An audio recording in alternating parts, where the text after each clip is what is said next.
Good morning. It's 10 o'clock, September 16th.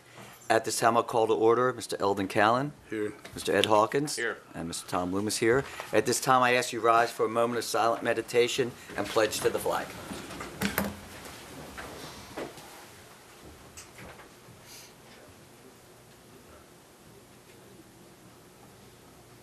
Thank you. I Pledge allegiance to the flag of the United States of America and to the republic for which it stands, one nation under God, indivisible, with liberty and justice for all. Okay. Good to see a full crowd for a change. Okay. Consents and approval. We have 29 exonerations, $13,846.65. Fiduciary orders of September 16, and also a reminder that you need to appoint a special fiduciary commissioner for the Jody Hunt estate. The current fiduciary commissioners have a conflict, so we'll come up with someone new. We have a list yet? Or No. do we have to do that next week? We can do it next week, just a Okay. reminder. Minutes of September 9.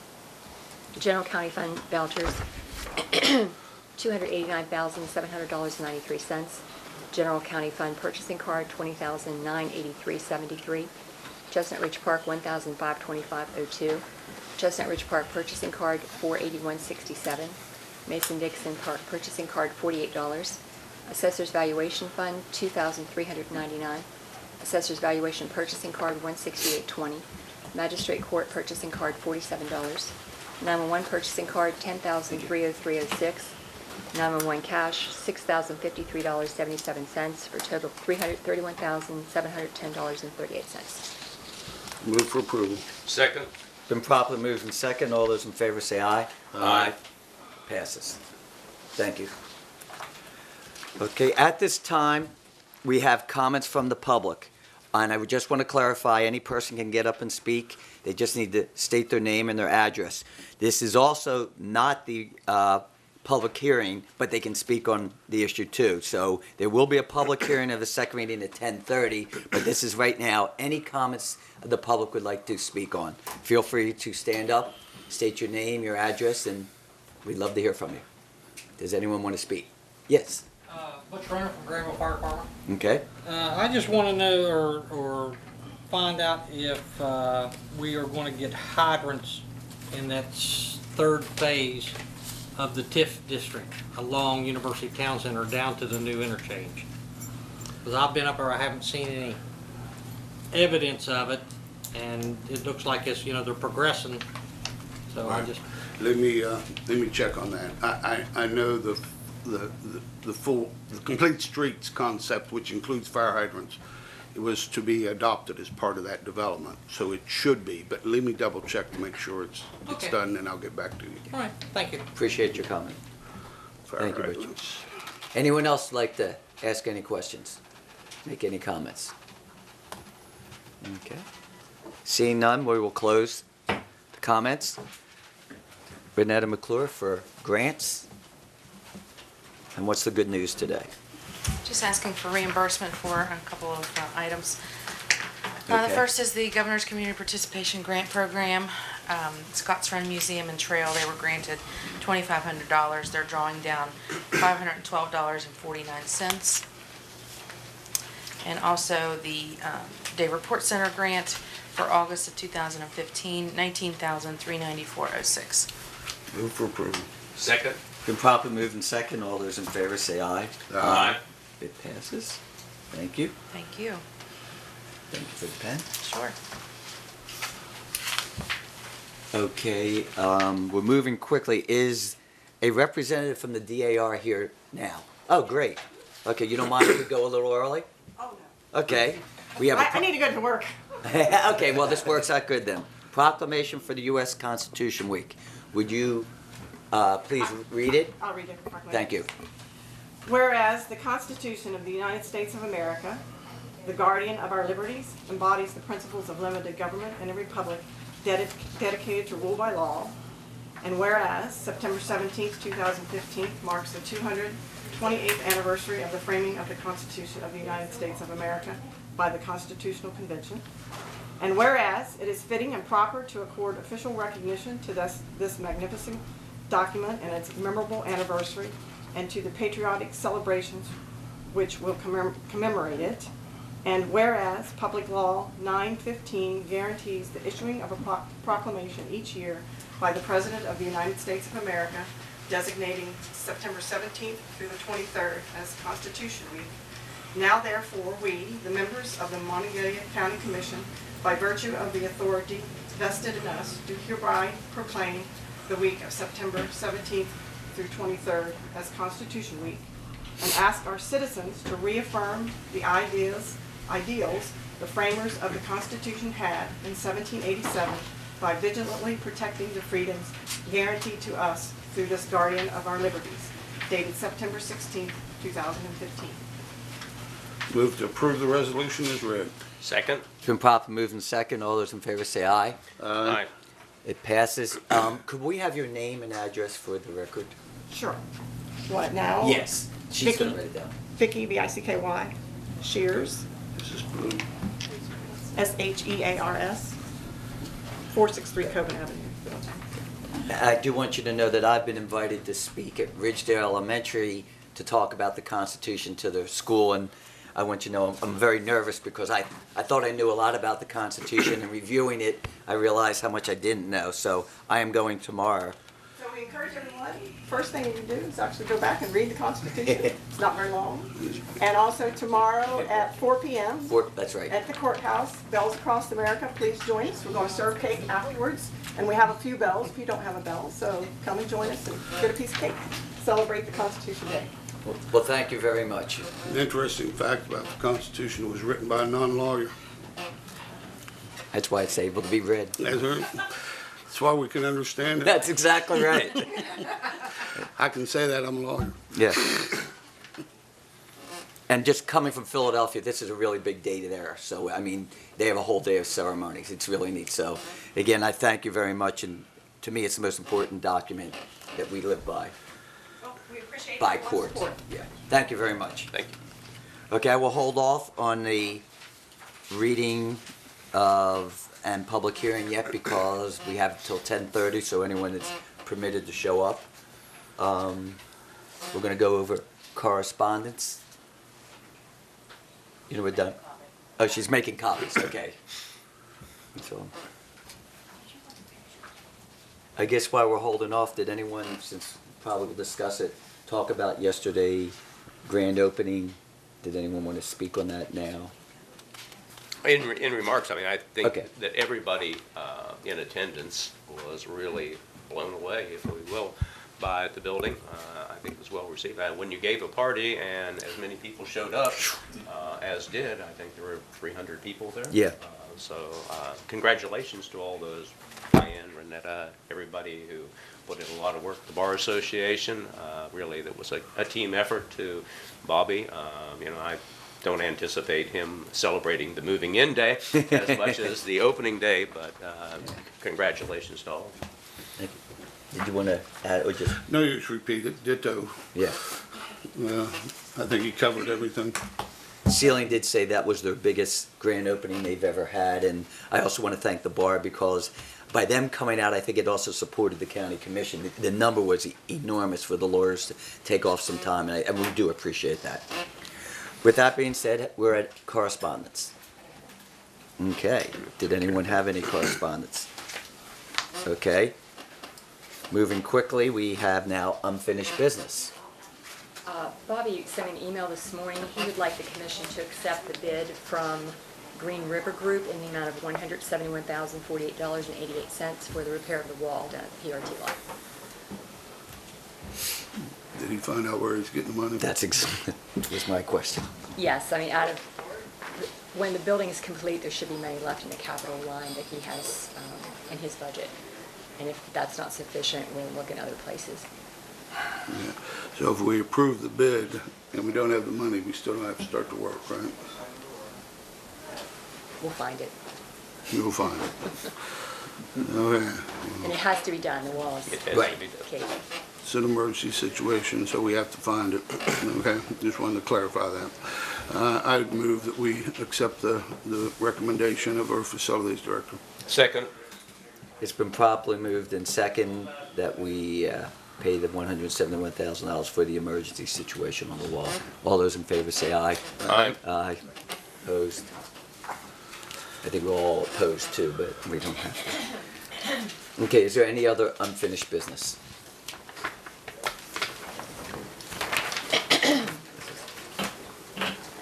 Okay, let's move on to new business. Is there any new business today? Besides that, we're online to move in on the 28th of this month. Okay. Any other new business? Okay. Still seeing none. This is unusual, but we'll go right to elected officials. Ed, do you want to speak first?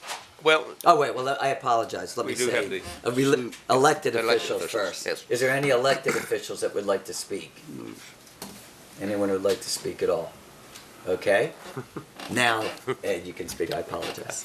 I would remind people, since Osage was brought up, their fair is Saturday. So if you have a mind to come to the great city of Osage to celebrate, would like to thank the Dominion Post for their editorial support for funding farmland protection. And lastly, I did attend the firemen's meeting last night. They will be sending representatives, I believe actually Mr. Renner is going to be one of them that was here for your committee that we discussed in the work session. Oh, good. So what happened, and let me explain. Sure. The invitation that was sent to the Firemen's Association was inadvertently not sent. It was just simply thought it was going to be only WVU pertaining to, and that so it was not ignored it was not their intent Right. to not show up. Okay. So they did apologize, and they'll be sending, and we'll be working to cooperate. So, okay, that's it. Okay. All I have is we need to have a motion on approving that committee, because basically, to have the support of our people, we should have a motion, I believe, unless one of you disagree. Basically, you're asking for a motion for a steering committee. Motion to establish Okay. a steering committee we discussed formally, because we're gonna need staff support, and I think it needs to be approved for that. So I would move that we will establish that steering committee to look into and design and plan a fee or a type of fee to deal with the declining revenues coming into emergency management. As part of that, we will look at legislation as well, and I believe the group had authorized me to work with WVU and their attorneys to work up the legislation if possible. Second? Okay, and I'd like that as part of the motion that we're also making you the contact person with WVU for the legal, if that's all right, as amended. Okay, there's been properly moved in second. All those in favor say aye. Aye. Aye. Good, I think this is something that we have to do and look forward to, and hopefully we would try and get them to meet in the next several weeks. Okay, good. Anything else? No, I don't have anything else. Thank you. Okay, basically a couple quick issues. First of all, I want everyone to know that the Morgantown Marathon is this weekend also. Jamie Sutherland deserves an enormous amount of appreciation and thanks for him putting this on. Over 1,000 people. I don't know how many countries, there's 38 states, several countries, so. I think there were 6 countries and 30, 35, 38 states. Right. So, I mean, this is something that hopefully the people will come out and cheer on the runners. There's several different events. The second thing, I do want to thank the staff of the Sheriff's Office, the City Police, Jeff Welch, and Gary White for acting so quickly on that unfortunate situation with the destruction of the property at the new Justice Center and moving forward on that. So I do want to thank them on that. I think that is it. Again, I did want to thank everyone for showing up. I just want to know that I'll probably had about 20 different individuals come up and say, I may have not been interested or wanted the money to change that building or put it in, but after they've seen it and see what it's going to do for Monongalia County and for this community, that they have changed their minds and they're looking forward to it to be a centerpiece for our county. And it was really nice to hear that. You know, sometimes we don't hear the positive. So that was very I good. did not hear one negative report. No, it was great. I mean, I just can't tell you, and I hope that people can get to see the building again. We're looking forward to it. Bless you. Since it's only 10:15 and we still have 15 more minutes, is there anything else that we have on the agenda? This is a rarity to go through. So since we cannot do anything, I'm more than willing to put in recess for 15 minutes if you want to. Okay, do I have a motion to recess and then reconvene at 10:30? Move to recess and reconvene at 10:30. Second? Been properly moved in second. All those in favor say aye. Aye. And for all those students, you can now leave or you can stay for the the hearing. Should be interesting.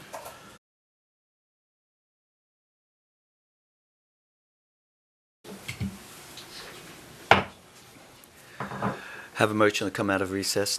Move to come out of recess. Second? It's been properly moved in second. All those in favor say aye. Aye. It passes. Before we go into the public hearing, I did want Mr. Hampton Coakley to introduce himself. He is new here, and he did not know the procedure, so I asked him to explain who he is, just so we know.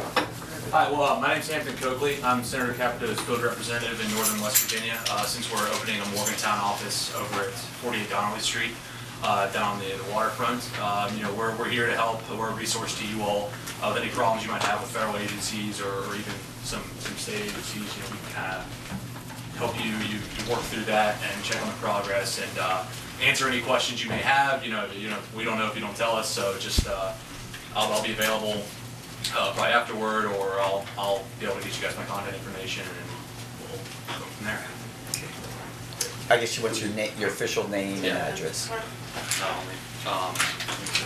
No aliases. Yeah, no aliases. Yeah. This isn't Washington, D.C.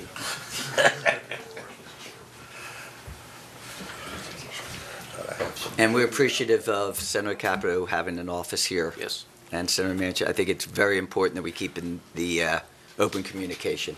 We'll be knocking on your door. Is Yes. what he said. Yes, that's in other words. Please tell, we're looking forward to the federal highway bill to be passed as soon as possible. Oh, we are too. Yes, and once we do that, I think that will have a major change for this community. Yeah, So we absolutely. look forward to working with you. Great. Thank you very much. Thank you very much, Hampton. Okay, please let me explain. Oh, well, let's have first a motion to have a second reading, public hearing to consider amendment to West Run Planning District map. Well, it's on the agenda. I don't think we need a motion to have it. You just have the second reading. Okay, we will have a second. Okay, we do have public hearing guidelines. I want to explain them so everyone understands. Generally, I'm sorry, Tom. I don't need a motion. She just needs to read the title. oh, sorry. That starts it, and then you can explain. the- Shows you we haven't had these for a while, so That's all right. be my guest. It's no big deal. Sure. It's a resolution by the Monongalia County Planning Commission recommending approval to the Monongalia County Commission of the request by Dan Ryan Builders Incorporated to amend the Western Planning District zoning map designation from low-density residential and rural reserve to neighborhood residential of property legally described as Union Tax Map 12, parcels 28.1, 28.2, 31, 32.1, and 32.2. Now I may go. Okay, Now thank you you. can go. Okay, just for everyone's information, we've had the reading. We will now first have the staff report and report on any communications received. We will then ask upon the applicant, if they are here, to present the petition and all evidence supporting it. If we need it, then we will call on those who are in support of the request. Then we will call on those who are opposed to the request. And then we will give the petitioner the right of any rebuttal. We are asking, when we open this up, well, we'll wait till that happens. So at this time, is there anything, Mr. Wood, that you would like to explain? Yeah, I'll just go over it briefly. You've Thank you. already received copies of the application.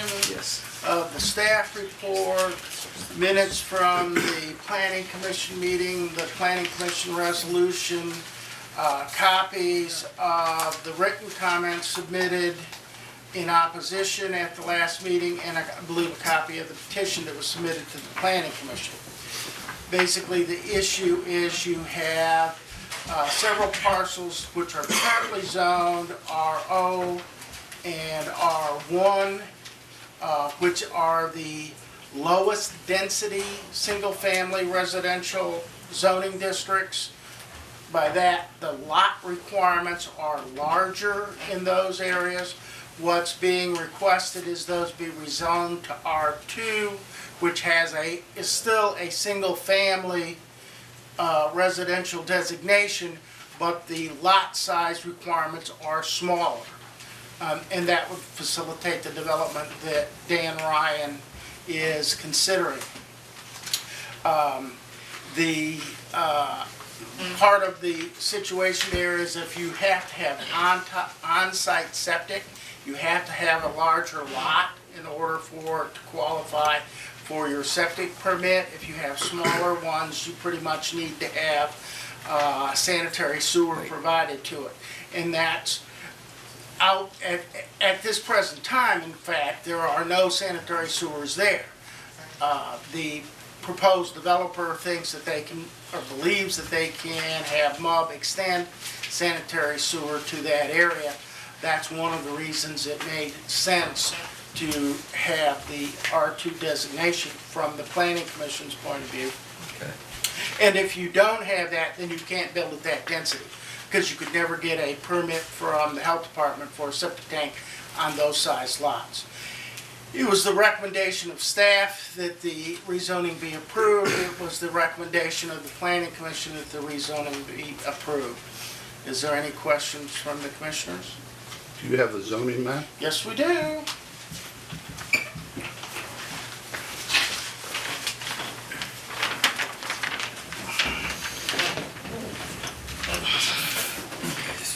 I gotta turn it around so I can find it, so I can show you.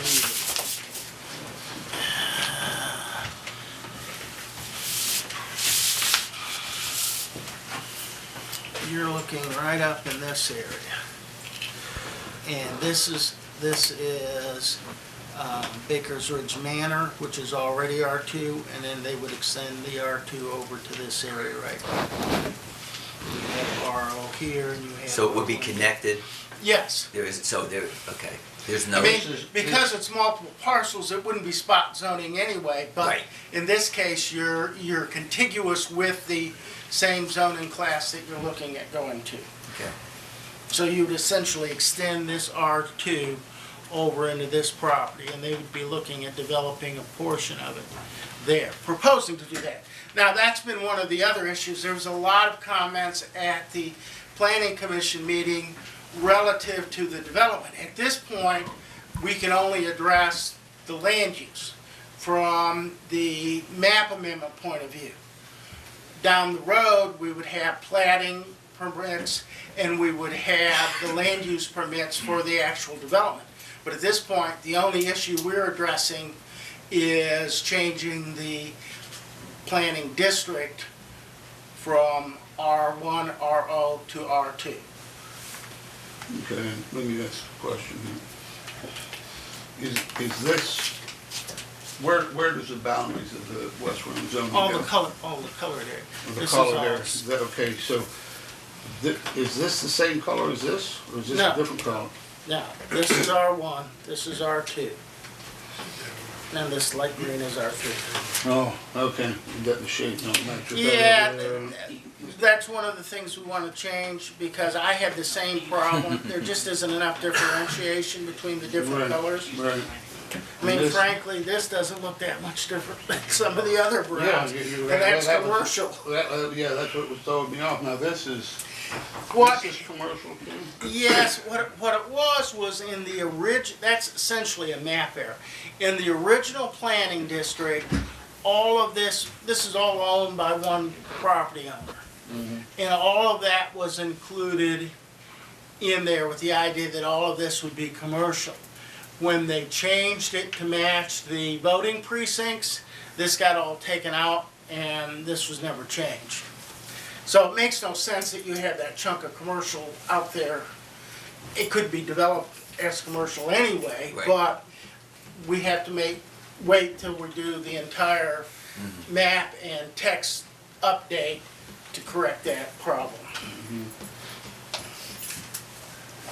This is down on the river, Mm-hmm. and that's neighborhood commercial. Right. The problem is, most of it is in the floodplain, so you couldn't do commercial. Couldn't develop anyone, okay. And this. But I think the idea was, well, it'd be nice to have, some ice cream shops and whatnot Right. along the Something rail along- trail. right. Something along, yeah. Which makes sense, except you can't build there because it's in the floodplain. Again, the shade problem. Is this different than this? This here different No, than? those are all the same. Well, they look different to me. Okay. So what are those? That Is is, that rural reserve or open space? no, that is low density low density residential. This is low density residential? That would be R1, right? Correct. Well, Wait a minute. Well, it I can't be. have It's to turn, I Okay, have yeah. to turn it around. That's fine. I'm just trying to. That's all medium density. This one right there, R3. No, I was talking about this one here. That one there is your open space reserve. And this one? Rural reserve rather. And that one is the same as this one here. The difference Which in is the what you say shading was? is because that's gotta be medium density. Medium density R3. Thank you. Okay.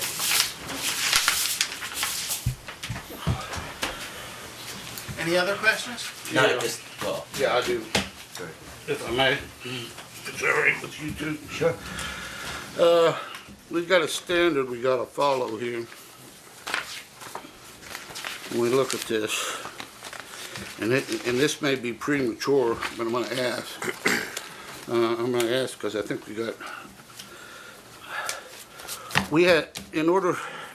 one of the first things we have to do is determine whether this conforms with our comprehensive plan. Now, we had a comprehensive plan, of course, before the zoning district came in. The next thing is, a year or so ago, we paid to update that comprehensive plan. A comprehensive plan has never, to my knowledge, been submitted to this commission, amended. A comprehensive plan has been submitted to this commission for final approval. Yeah, it was, and it was adopted by this commission. I It have to was? go back and find the actual date. but Okay, that was it must have done. been a day that I missed or something. But you say it was approved because Diane says she doesn't have a copy of it. I don't remember it. She probably has one in the record. Because that's the first thing we confirm. We cannot determine whether it's in conformance with the comprehensive plan if we don't have a comprehensive plan that's been approved. So, that's the first aspect. The other aspect is the staff submitted a conclusory statement saying that this is in agreement with the comprehensive plan. Well, that's a conclusory statement. We need some sort of evidence to show that it is. I tried to compare it with the comprehensive plan when I discovered that we never received a copy of the amended, updated comprehensive plan. We don't have a copy here. So I don't see how we can proceed on anything on that basis until we know. Now, if you say it's been presented and it's been approved, then you need to get us our dates and see it. But that's why I think maybe this whole public hearing is premature. If we don't have a comprehensive plan, we can't take the first step, which is determining. That would be good. That would be good. That's a good idea. Then, because I hate to make people come back. If you get it and get it approved, I'm just trying to make sure we got all the i's and t's crossed. So, but also, I just felt your statement being conclusory really didn't give us any evidence or basis to say, yes, this does agree. Because your statement was just, it agrees with comprehensive plan. Well, that's conclusory. That's not evidence. That's not a basis of fact from which we can measure and evaluate. Well, that's in the staff report. I know, but there's nothing in the staff support. I understand. Report I to understand what you're support. saying, but that's essentially the staff's opinion. That's why it's conclusory. Oh, so, okay.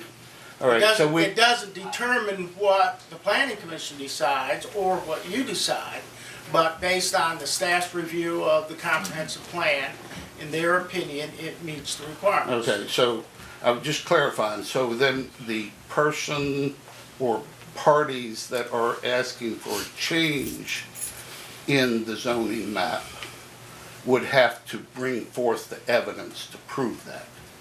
Because instead of the staff bringing forth the evidence, you're saying it's on the burden of the person who wants it changed to prove that's in compliance with the comprehensive plan. Well, that's probably true too, in their application and in their presentation. They have to They prove- want to make Okay. that case as well. I'll accept that. You made a conclusionary thing, that's just your opinion, it's not binding on us, it's not even binding on the planning commission. Yeah. But we've got to, The planning We- commission has not always gone with the staff recommendation. This body has not always gone with the yeah, staff. I understand, but just so that everyone understands that A, it's gotta be in compliance with comprehensive plan, and B, there's gotta be some evidence to prove that it's in compliance with comprehensive plan. So, that's all I had at this juncture. There will be more stuff later, I'm sure. Okay.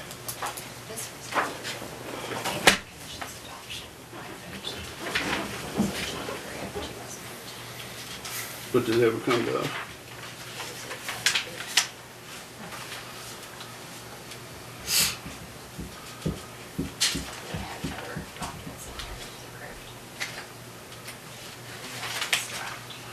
Okay, maybe she can find it. It shows that we had scheduled a public hearing, but there's no plan or submission in our file, so we'll have to check it out. We understand now. Thanks, Rich. I would still like to go forward Oh, since no, everyone's here. you Okay. may as well. I mean, it won't Yeah. hurt anything. I mean, because the people took the time to be here, so that's why I'd like to go. Right. Okay, is there anyone from either Dan Ryan or the owners that are here to submit the petition and speak in favor of it? Oh, good, come on in, and you can,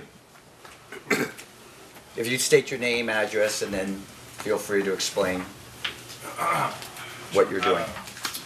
My name's Matt Powell. I'm Director of Land for Dan Ryan Builders Incorporated. I'm here representing the applicants, Herb Baker and Catherine Curtin. And I have Scott Coker with Chief Road Engineering with me to answer any questions for rebuttal and whatnot. Okay. Our petition for rezoning, as Mr. Wood explained, is to change from an R0 and R1 zoning to a consistent R2 classification for the entire 50-acre parcels. The property is the family-owned property. It's been in the family for over 200 years. It is comprised of seven separate parcels. The family had looked into possible development of the property for inheritance for their family over the time. And when we sat down and looked at the zoning, the issues, we ran into several issues with a proposed development. That being that the zoning, the first issue being that the property is basically spot zoned in and around the surrounding properties. As you can see, and when we look at the zoning map, rural reserve area, that most of their property is designated rural reserve. My understanding was, based on the topography and things of that nature, and not looking at the actual property and talking to the property owners, the property was just designated rural reserve for that reason. Their property is split up into several different zones on top of that, which makes it even more difficult to look at any particular property value. With an R1 zoning where the houses are at, and an R0 low density zoning on the remainder of the property. It's surrounded by R2 zoning on one side, a medium density to the rear, a general commercial on the other side. It would naturally conform to an R2 zoning and be consistent with the surrounding properties. But we were just told on that one side that was a mistake. That was a map error. It was not commercial, it was a map error, and it should have all been rural reserve, and it would stay that way. Regardless of that, it is general commercial and That, community development. is that correct, sir? What's that? That is a mistake. You agree with that?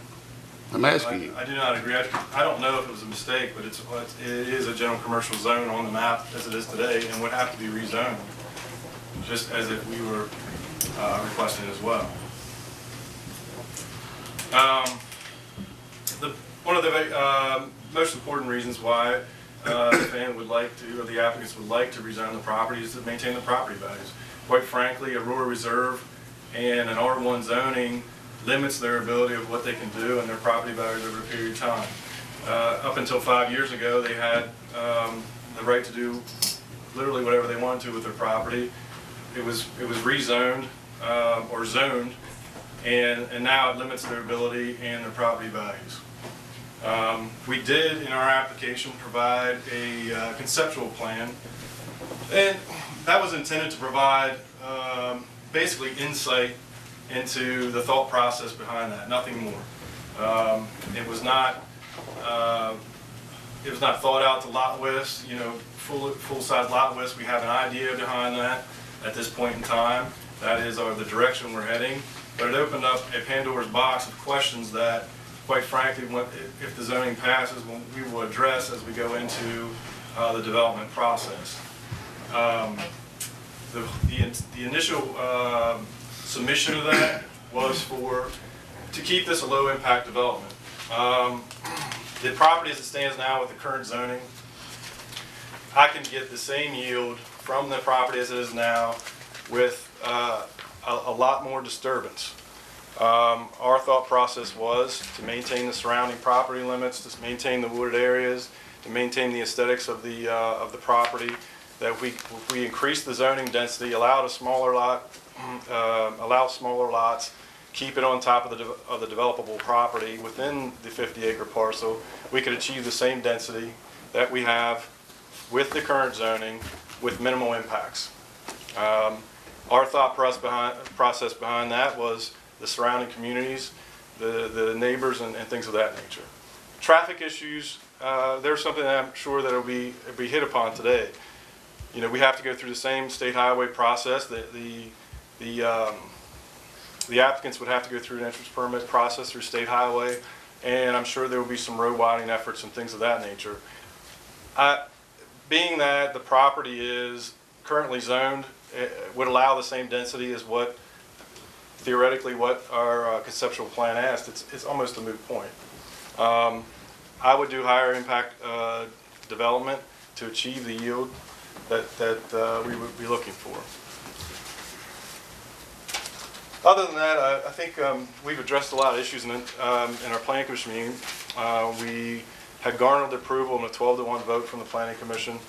Staff agrees with the proposal. I consulted everybody at staff before we approached this to see if it would be adverse.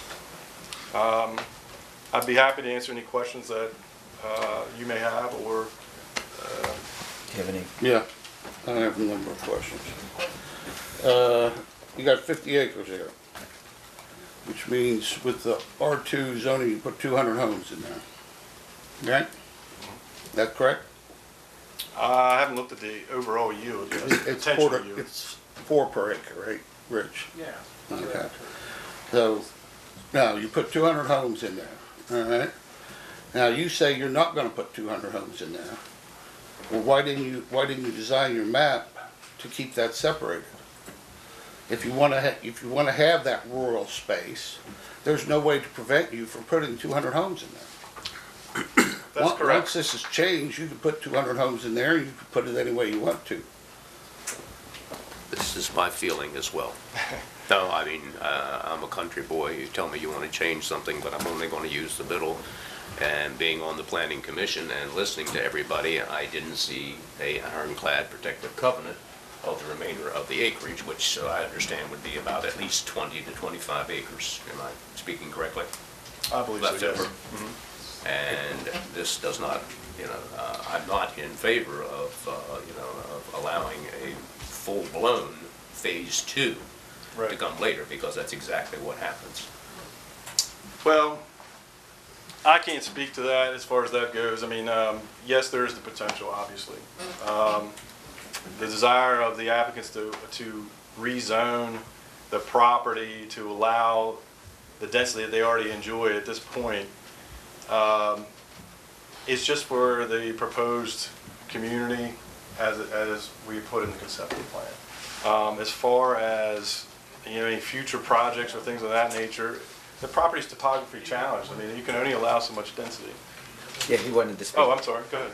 You state your name and address so she just gets it down again. Scott Copen, 170 Old Cheat Road, Okay, Morgantown. It's COP. thank you. What you're speaking to, with regards to the remainder of the property, looking at it on pure density, 50 acres, 4 houses per acre, 200 houses isn't entirely correct either, out of fairness to Mr. Powell. No, I'm just asking a question. Currently, So I'm glad you're here to answer. And I'm just explaining. Okay, thank you. Because that's if we go in and we airlift every tenant into their house and we don't put any roads in, that we could get 200 houses. But we're gonna put roads in, so you're gonna lose 20% of your land because of roads Okay. at minimum. So that's gonna reduce it down. Just making sure we're all on the same page. With regards to the current plan, the way it's laid out, as Mr. Wood had said earlier, we're here today to talk about rezoning, not about the actual development. Do we want to rezone it?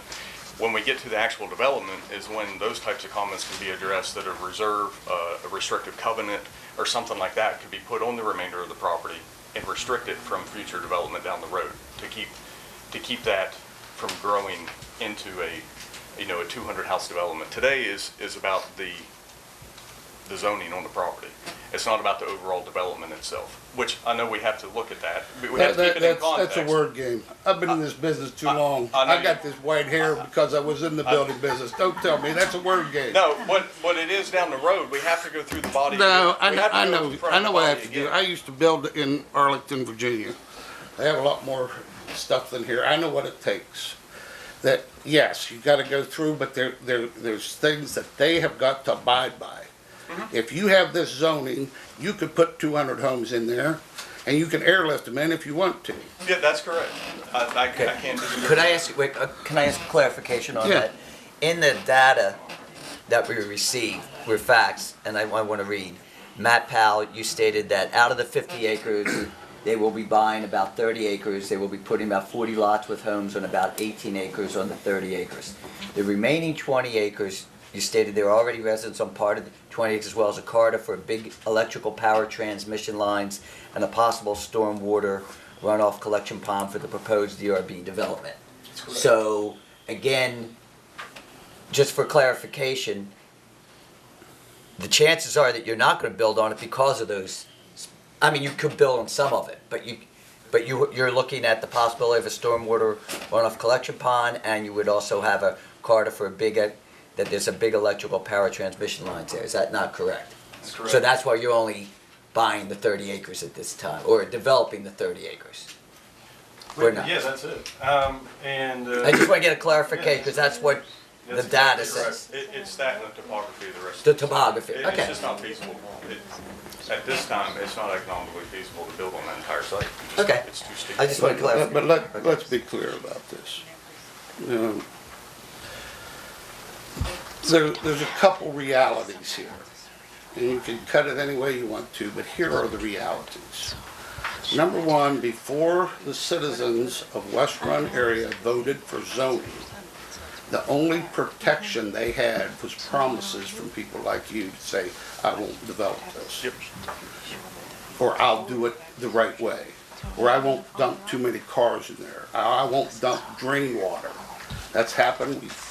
People over here in Forest, on Forest Drive had to come up with over $500,000 If you want. because developers did not do what they were supposed to do. They dumped stormwater on them. They didn't do the roads right, and it was good faith. Now, we, as commissioners, and I can only speak for myself, the other commissioners are here, they'll speak for themselves.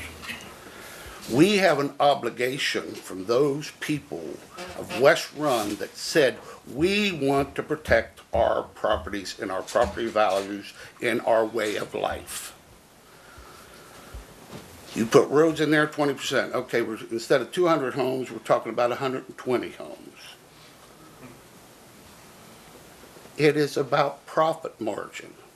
You're increasing the value. Your profit margin for Dan Ryan Builders, if it goes over $100,000, the property owners, the bakers will get maybe 10% of that, may get 10,000.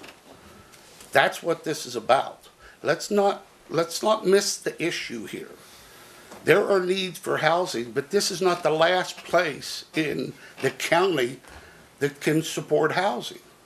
So it's not, you haven't presented anything to show that you're in compliance with the comprehensive plan, which is what Mr. Wood just said is a requirement that you show us. We can't even go to step 2. You got to show us that you're in compliance with the comprehensive plan. You have presented no evidence to do so. The second part, after you get by that, even if you get that, the county commission's restricted. This zoning ordinance belongs to the citizens of West Run, and they entrust us to abide by their ordinance and their law that they passed. Now, right in here, find it here in a second.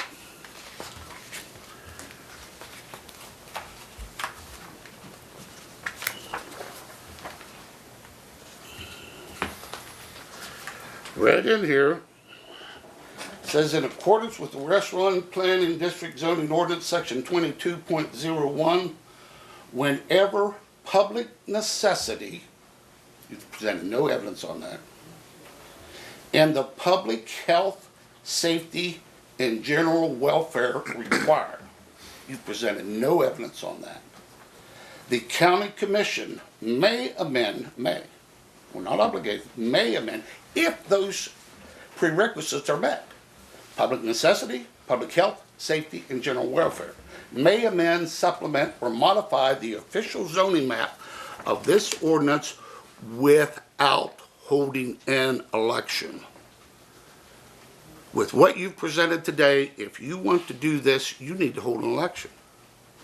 We're not talking about one little acre or one little lot modification. We're talking about a major area that was adopted for and voted on. You've presented no evidence on that, no evidence as to why this is anything but about profit. It's about your profit margin. You could build the houses in there. You could build the kind of houses in there that the people wanted in that. But let's be real about it. That is what it's about. Without any evidence that you're in compliance with the comprehensive plan, we don't even know whether we have an adopted comprehensive plan yet. And without any proof or evidence that this is of public necessity in the public health, safety, and general welfare, we have no jurisdiction to change this. It's clear. That's what they voted on, that's what they adopted, that's what our commitment as elected, when they elect us as their commissioners, they require us to follow the law, and that's the law. You could respond.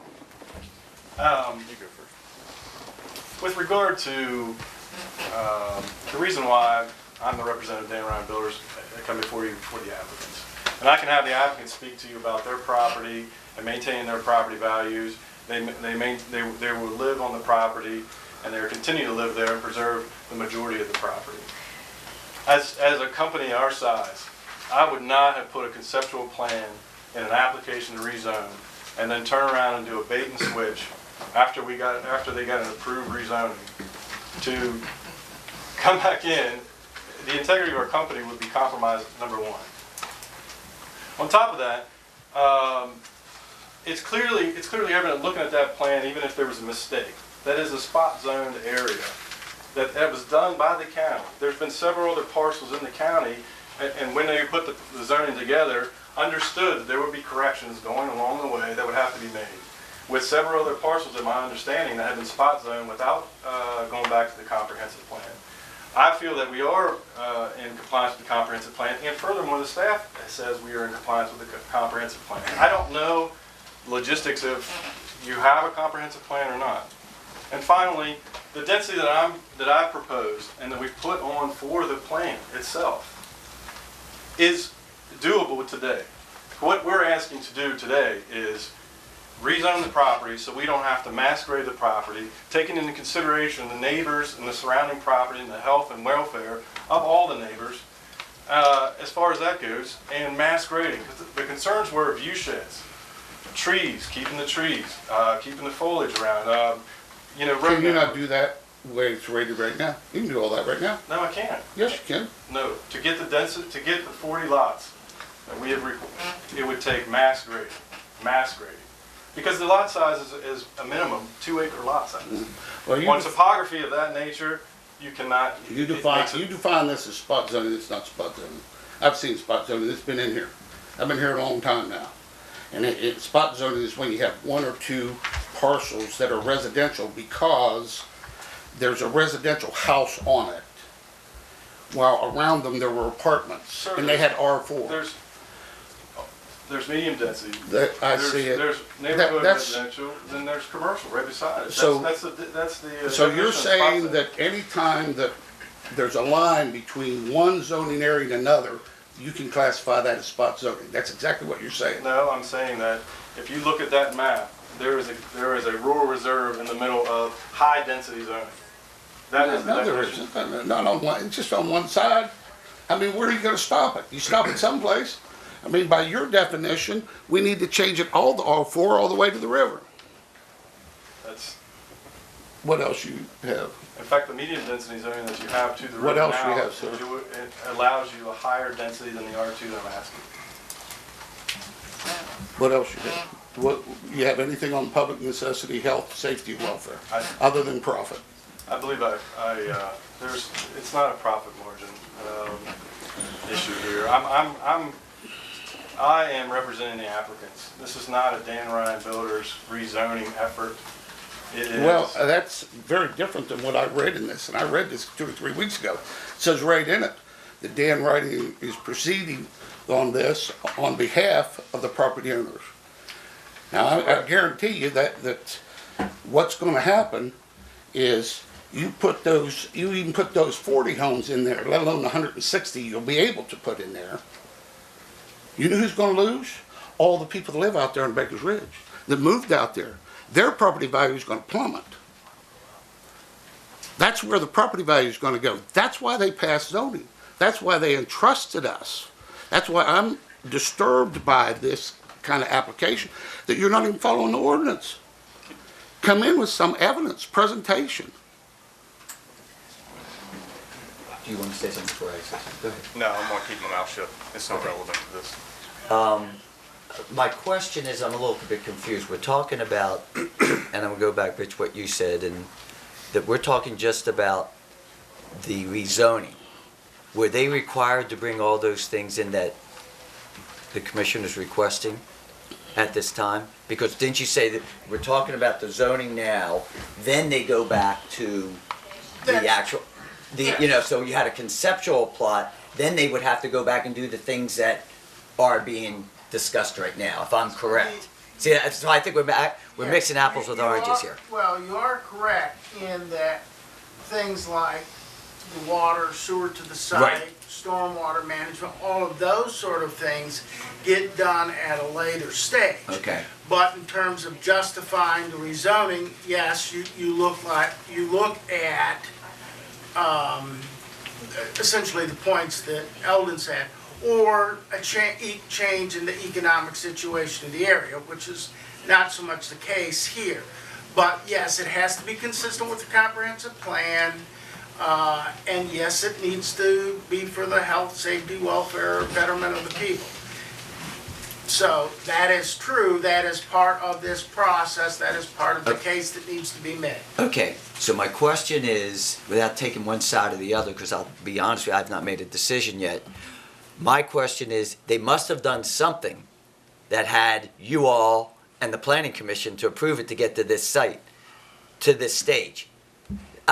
So what? Maybe you turn it over to the rest of the people that are here. They all want to speak, I'm sure. Well, I will let them speak, but I'm sorry, I asking didn't mean to cut you off, but I just Okay. thought that maybe they could answer it better than Rich could. That's No, all. no, because specifically your comments were that they had to bring something, so I want to know, what did they bring to you all to get to the point that it was approved. Okay, from our Sure. perspective, you're looking at a contiguous area of R2. Okay. You'd be expanding that R2. Initially, there is concern about having on-site septic. If you're going to run sanitary sewer there, then you do not have that issue and you can go with the smaller lots. So in our mind, that makes sense. As far as the increased traffic, yes, there is some increased traffic, but it's not, I can tell you exactly what it is. You're looking at, if you give me 1 second. Sure.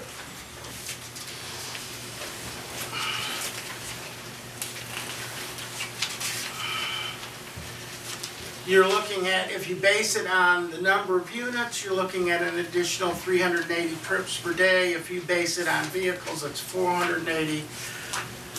If you're looking at PM peak, which is the worst traffic time on Baker's Ridge, you're looking at 40 to 60 vehicles at peak time. That's the increase you're looking at. Now, it's not insignificant, but we're not talking about a major increase in traffic. Yes, you Now, are. now, if you're Excuse talking- me, please do not respond. If you're talking about rezoning it to, say, even medium density or high density, then you got a serious case there. But we didn't look at it as that was that much of an increase in traffic on a road like Baker's Ridge. Okay. Can I follow up on that? Sure, go ahead. That's why I'm You just trying said to get that. clarification. Yeah, that's fine. That's based on the 40 homes they promised to keep it to. That's true. That's So true. if they decide to do the 160 homes, It would be a then, different calculation. then it would be quite large.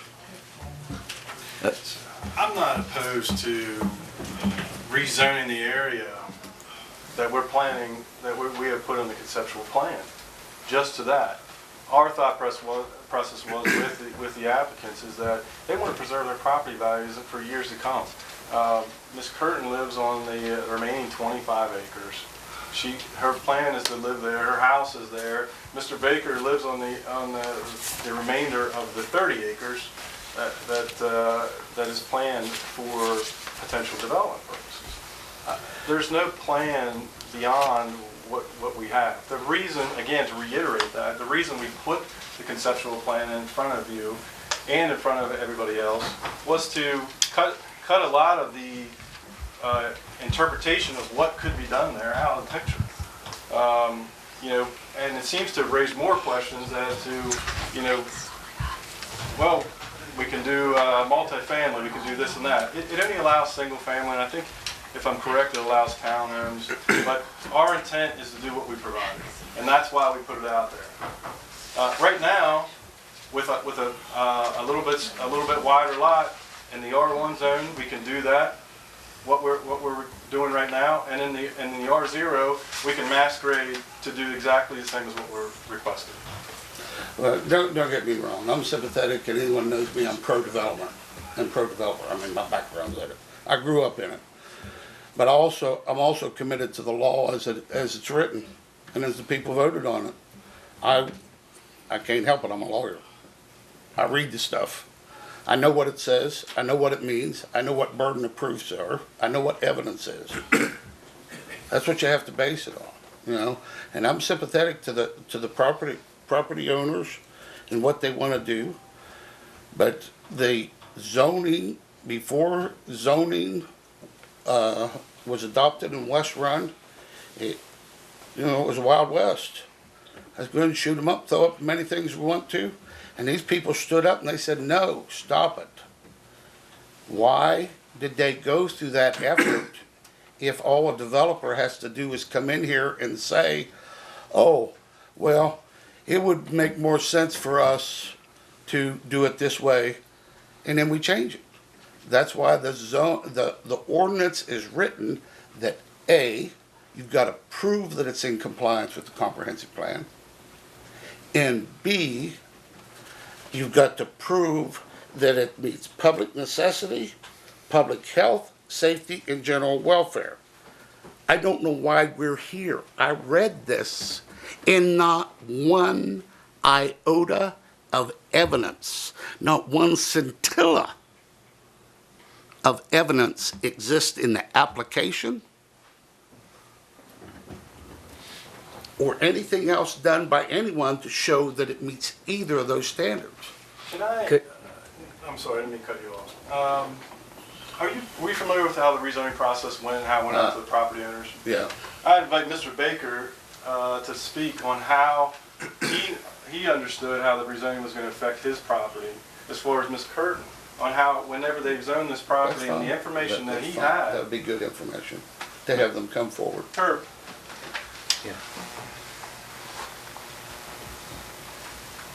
If you just state your name and address, so that would for the record, okay? My name is Herb Baker, 1162 Bakers Ridge Road, Morgantown. And Kathy Curtin, 1142 Bakers Ridge Road. Okay. I understood when the zoning went through, I saw that we were zoned residential. And not being a builder, not being a developer, I didn't protest about it. I didn't realize there was two different zonings. Right. And I didn't realize that it was restricted to such a broad area to be able to develop it. My intent from the time we inherited the property was at some point in time to allow some form of development. But since I do want to live there, I basically want the development to be done in a manner that is not going to interfere with my lifestyle, my sister's lifestyle, or the community's lifestyle. Appreciate that, thank you. Go I'm ahead. sorry, and I pretty much agree with what my brother said. I mean, we didn't realize the implications of the zoning. My father farmed the property, but that's not really a possibility at this point. So, I mean, we have a large amount of property, but there's nothing, I mean, as far as agriculture, that's not really a viable use for the property at this point. And Rich, for clarification, at any time when they developed this planning district, it was meant so that if individuals like them would come forward, they could consider a rezoning situation. Is that not correct? Well, If it fell. Gotta meet all the evidence standards. Yeah, yeah, in any zoning ordinance, you need to have a mechanism for rezoning. okay. So that's in there. It's not case specific or site specific, but there always has to be a mechanism for properties to be rezoned. Now, in the case of the West Run Planning District, you weren't starting from whole cloth. There was Yes. 80% of it, 70% of whatever was already developed before the zoning went in there. So you had areas that frankly were pick'em. You had some commercial, some residential, some office, and somebody at the time of designing the map said, well, we think there's more residential here than there is commercial, or vice versa. So you had a lot of conflicting land uses. So there was an understanding that as everything settled out, there probably would be a more than, say, a usual number of rezoning applications than if you had started with whole cloth and did the districts before the development took place. But it's not like any single person can come in and say, well, I want my property rezoned, because you have Right. the whole issue of spot zoning. You can be in the middle of a district. This one just happens to be adjacent to the zoning classification that they're requesting to rezone to, which makes that consistent and the land use consistent. If, for example, they were to come in and say, right in this one area, we want to dump R4, high-density residential, in the middle of all these other different districts, that probably would not be approved. Okay, where on the map is University High School? That's on Baker's Ridge Road. Yeah. And what is that zoned? It is, I think, zone commercial, but I'm not sure that we have that on here, because I think it might have been built.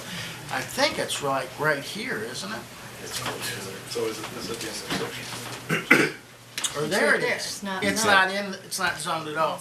It's in, that's right, because it was the Lynches that donated the property to do that. It was on the Lynch property that was Okay. pulled out when they readjusted it So it's the not in the voting planning person- district? It's not in the planning Okay, district. what about Madison House and the cement? Yeah, that's all zone commercial. And It's that's, zone commercial. that's one of the areas where exemplifies what I was just talking about. I mean, you could easily have defined that whole area as light industrial as you could Right. general commercial. Because it was just a mix of all those different types of uses. You got picked commercial. And I didn't do the picking. Right. I inherited the picking. No, I understand Yeah. that. Where my confusion and concern is that we have several people who followed what they believe was the rules, did it correctly, and now are asking for a modification. And where my concern is, are we getting upset because they're asking R2, or are they getting upset because Dan Ryan is wanting to build? And I think they're two separate issues, and that's unfair to the people who own the property. And that's what bothers me. Because now we're discriminating, whether people like you or not, we're not dealing with the issue, which is zoning. And that's what bothered me all through city council when we would deal with these issues. Because it became, it's all right, I want zoning as long as it's not my backyard kind of thing. Wait, now that this person wants it, I want to treat them differently. That is where I'm having difficulty deciding on both sides of this issue. What I am a little confused about is, and let me get one other clarification. If by chance we say approved it, and they gave a conceptual map of 40 houses, what is there in protection for the people in the community that says someone bought Dan Ryan out and puts 120 in? Is there anything between now when we do R2 and approve that, or could that happen? And that's my question, which is a legitimate They already concern. answered that. Yes, it could happen. But they said they didn't need to airlift some people in to do that. But is there anything, There's no, Okay. there's no legal, Right. legal standing for that. Right. What, in looking at the property, there appears to be some topographic and high tension wires and things like that that could prevent that. But once the property is zoned, there's no guarantee that it cannot be built to whatever the specifications of the area And itself. that's my personal. And we always put that caveat in the staff report. That's my personal concern. Too many times in my own personal life, as well as my professional life, somebody has said to me, well, that was then, and this is now. Things change, and I'm not comfortable with that. okay, I mean, and that is a legitimate concern. I just don't want to destroy the future because of what has happened in the past and giving them the opportunity to do this. Tom, future- what future are you talking future's about not destroying? I mean, this isn't the last piece of property you can build houses on. But it's the future of their property, and that's what I'm saying. I want to make sure I treat you just like I'm going to treat the people who's looking at Haymakers Village, or going to treat whatever the TIF, that everyone is treated fairly and equitably. And I'm thinking right now. Well, let me address that. Wait, well, let me finish. Where my concern is that we are saying that we need housing. Dan Ryan is willing, and again, I don't know, I'm just talking in general terms, to build houses, very nice houses, what, $250,000, or $200,000 plus houses. And we're saying that, as I'm reading this particular, it's a blight and there's something wrong with them asking to do that. And that's why. No one said that. No, they did. You're going. No, it says it's a blight in the material Oh, said. well, they haven't even spoke yet. I know, but- I haven't even read that yet. Let's not start answering them before they even get a chance to speak. I'm not answering, I'm speaking because I feel we have a concern here that we're not addressing the issue of just zoning and changing from RO and R1 to R2. And I believe that's the only issue that should be addressed today. So that is really where I believe we've moved away from that. But No, Tom, I gotta address that because that's just not correct. How you treat everybody the same is you follow the law that the citizens of West Run passed. That's how you treat everybody the same. You don't say, well, now it's doing right. No one even brought that up. I mean, anyone even think that. The law was written by a standard, and by a necessity for evidence to be presented so that everyone would be treated equally. My parents knew you. My dad knew your dad. They were friends. My dad was an auctioneer, and he used to come to the auctions and everything. They're good friends. I'd love to do this for you. I'd love to get you extra money. But I hope you respect the fact that I got to follow the law, the way the law is written. It has nothing to do with Dan Ryder Building. I like Dan Ryder Building. In fact, I helped on some Dan Ryder Building projects, giving some advice to some landowners that made contracts with Dan. It's not about Dan Ryder Builders.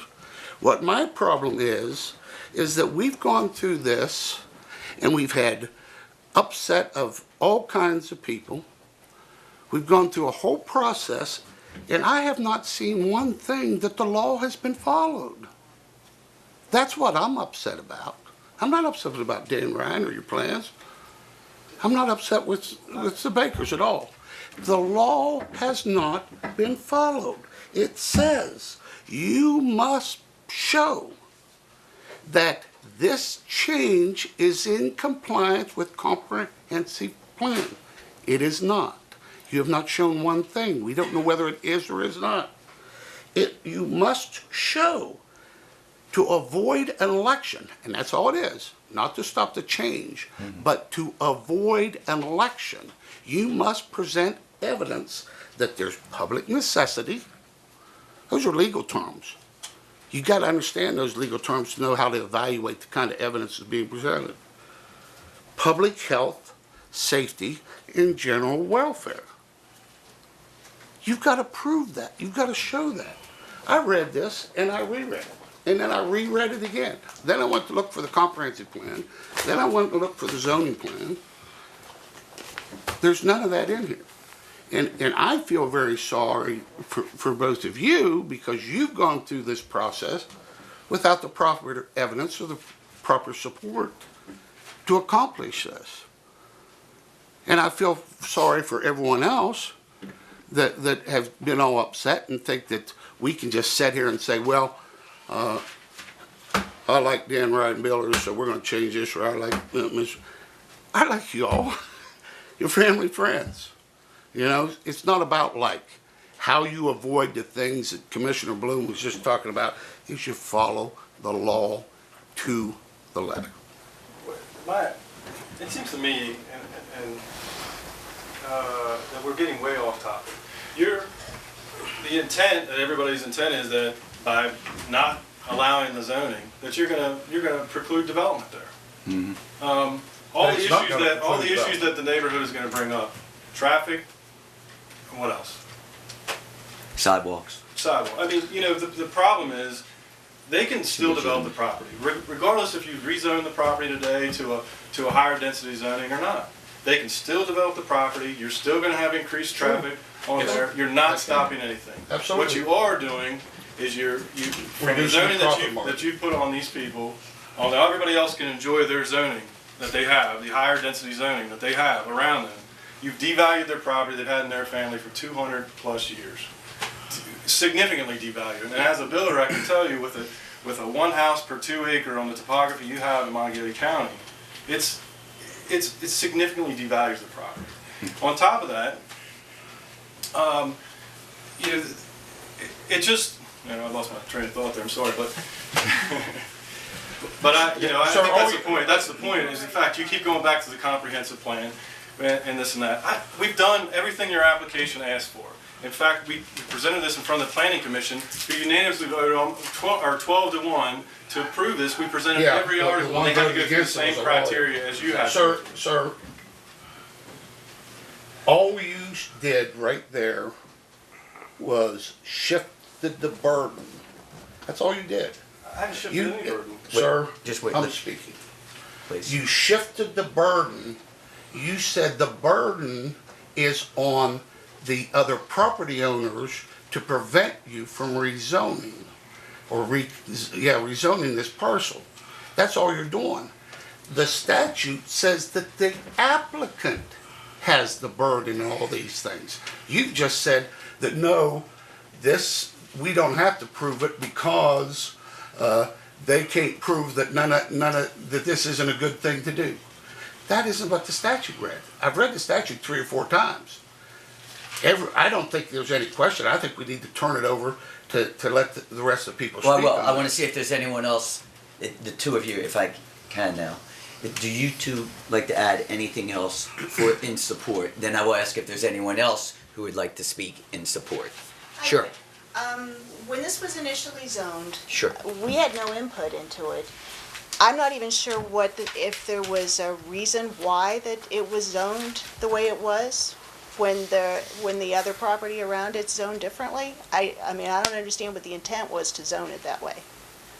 Okay. I wasn't here. I have no idea. Okay. Is there anything else?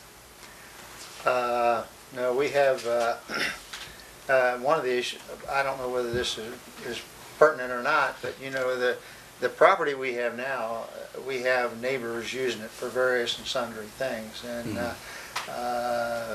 they're taking advantage of using the property without doing any of the support, and it's a burden on us, particularly. I'm getting older. My daughter will inherit my property, and she's doesn't live in the area, so any decrease in value that we do with the property just hurts me and my family. Okay. Isn't it true, Herb, that you had offered, I had offered at one time to sell property to the Baker's Ridge Manor people, Right. and for an amount substantially less than Dan Ryan Holmes and I are talking about, and they weren't interested. Okay. Is there anyone else who would like to speak in favor? So, yes. Please state your name. Joe Panico. I was part of the planning commission that approved the recommended zoning change. I can't agree more with Commissioner Callan on it is vital that the comprehensive plan is what guides us. But I'm here to tell you, we did take that in consideration. Tremendous. Okay. I just don't have any evidence. Yeah, we absolutely did. And I'll just tell you kind of the thought process, at least the way I interpret it. We felt that when we asked that same question, why was this initially zoned not the neighborhood, but the reserve? And at the time, there was only Bader, Giggenbach was the guy on there, and I said, why did you zone that district? It put it right on that piece of property. He goes, well, we really didn't have no other place to put that type of zoning, that reserve, that retreat. He said it was conducive to way. Remember, they looked at a flat map. They looked at it, that map there, they looked at it and they started drawing lines on it. And then we realized that as a commission. We've been dealing with these issues, and then when they come and they dropped it as a government entity, they dropped it on top of the people. Not everybody knew or even knew what it meant. And so when they come and propose that change, we felt it was a reasonable idea because we did feel that that was almost an arbitrary type of zoning to put on top of that property. That's why we initially all at least started talking about it. And we did talk about how it comports to the comprehensive plan. And we did say, what are the advantages of this? And some of the things that were brought up was, well, they're going to bring in new water lines, new sewer lines, to a community that don't have a sewer system of the adjoining subdevelopment. We thought that was a possibility that they can eventually turn over their treatment plant and tie into the MUB sewer line. We thought that benefited that area. Anytime we could bring infrastructure further out into give it to more land availability, that was a big positive to us. Okay, we understand the negatives on it. We looked at it thoroughly, and I do agree 100%. And my God, I hope we have the comprehensive plan adopted here, because if it's not, this is all moot. I don't think it has been. Has it been? Then we're in trouble. Okay, because we have to have that. I think that's the first step. I mean, to me, it almost has to be tabled to where we determine it. Is that approval? That's the resolution to approve and signed and dated January 16th, I believe, By who was it signed? By the county commissioner? by the county commission. Okay. But generally, that's what we felt in terms of, we felt it was somewhat a spot zoning. We felt that it mixed with the neighborhood. the Baker's Ridge existing neighborhood. They're not asking for anything substantially different than what those people already have and enjoy next door. And that's why it seemed to pass 12 to 1. Okay? That's just the background on how we were thinking when we did it. I personally believe it's a great addition, potential addition. And we are only looking at the zoning. I mean, you know, when that plat comes in and they say, here's our development, that's when you can really dig in on it and start adjusting things and dealing with it. But in terms of on the surface, does it comport with the comprehensive plan? It's the Planning Commission's feeling that we did, yes. Does it improve the area? Yes, because of the infrastructure. I thought that was vital. We did feel that the fact that they just laid zoning on top of everybody, that at least when people present it to us, we give them the benefit of the doubt that, hey, it may not be right. Just because it's on that paper, I'll tell you that paper right there has a lot of mistakes in it. And that's what we're working through, and it's going to take time. But that's just my opinion on it. So. Well, to clarify, yes, it was passed on February 6th. We do not have a copy. We should have a copy down here, Rich, so you all make sure we get a copy. The county We don't clerk know is what supposed to have a copy when you Pardon? come in. And Pardon? the county clerk is supposed to have a hard copy on Right, file. right, it's supposed to be there for anyone to come in and view. I went down there and they have no idea, they don't know where that is, they don't know where the current zoning map is. Every single time we do a map amendment, I bring a new copy of that map right there to them. Well, We did that's what created the confusion. We'll have to. We'll get that sorted out. Get it filed in the clerks and get it, Questions, right? yeah, I'm gonna have a couple questions for you, I You ha- appreciate that. You, Let me ask a question while he's up there. we're gonna meet. I just wanted to clarify, it has been passed, okay. Now, my, no, I forgot my thought, go ahead, go to the I was next just gonna person, do the I'll next come back to question. you. Okay, go ahead. Could you state your name and address, please? Robert Christopher, I have 5 parcels on Baker's Ridge and 4 homes, and run a business up on Baker's Ridge. And then since this zoning has went through, my property values have plummeted, went down because I'm not able to do the development that I was wanting to do on my parcels out through there. It's, you know, I was really against this zoning. I knew this, if you own acreage out there or land in that area, that it was going to do that to people because, you know, we can't put townhomes. You know, that was my retirement. That's what I was going to plan to do, is put townhomes on some of these properties that I had. Then this zoning came through, and it just wiped me all out of what, you know, all my retirement, because I invested so much in land out on Baker's Ridge that it's really, you know, hurt me drastically. And ever since this has happened, that my business of the excavating in the West Run zoning area, we haven't hardly done any work at all, because now there's no development going on in there. We laid over 30,000 foot of water line down on West Run and did a bunch of work down there when it was, back when it was booming. And we went from 17 employees down to 4 now from this zoning and stuff. And now we're out doing Marcellus drilling and working out of town, staying in motels. And I think it'd be really good for this to happen up on Baker's Ridge, because it would help us with our sewer problem. There's no sewer, the infrastructure's not there. And if this proposal goes through, that would give me a chance maybe possibly to hook up 5 of my parcels to the sewer system. And right now I'm having problems with 2 of them failing at this point. Where are you located, sir? I own, I mean, in relationship to this parcel? across from it, I own 1316, 1326. No, I've got that. 1143, 1135, 1299. And the main ones that would concern me would be the ones that would be across from it, would be 1143 and 1135. It would help me out tremendously, because it would give me the option probably to put sewer in at those. Okay, and just for clarification, when you're talking about the zoning, you meant West Run zoning went through? sir. When it Because, went through- so there's no confusion, okay. Yeah, when it went through, it just stopped all my work Okay. altogether in that area, and we're working out in Cheat Lake now. And Right. What were the parcels numbers again, real quick? Just run off of them. I've got it in front of me now. Okay, my partial numbers or addresses are 1316, 1326, 1299, and the ones closest to the Baker property would be 1143 It must be. Yeah. and 1135. That puts me dead across from it. Okay. Okay, Thank you. appreciate that input. Is there anyone else here to speak for? I remembered what my question was, if I Okay, could good. ask Mr. Panico the question.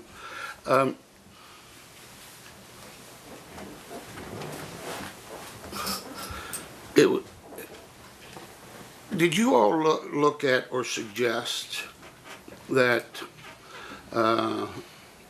these parcels, this area be reserved or somehow protected so that it does not exceed the 40 homes that they promised? The Planning Commission, did you all look into that? We did not specifically, because at least some of the people's view that, you know, if they're coming for the whole thing, I mean, we didn't look to cut it off on just what they were looking to do. They applied for the whole multiple parcels in there, and we just, mainly, if you look at it, we probably approved it based upon that conceptual plan idea, but more so of just feeling that, you know, the government come down and put on top of it, and I know, and I'm glad it was voted in, and they agreed to it, but when they laid the plan down, I'm telling you, there's some issues there. And we're just working through it as we go.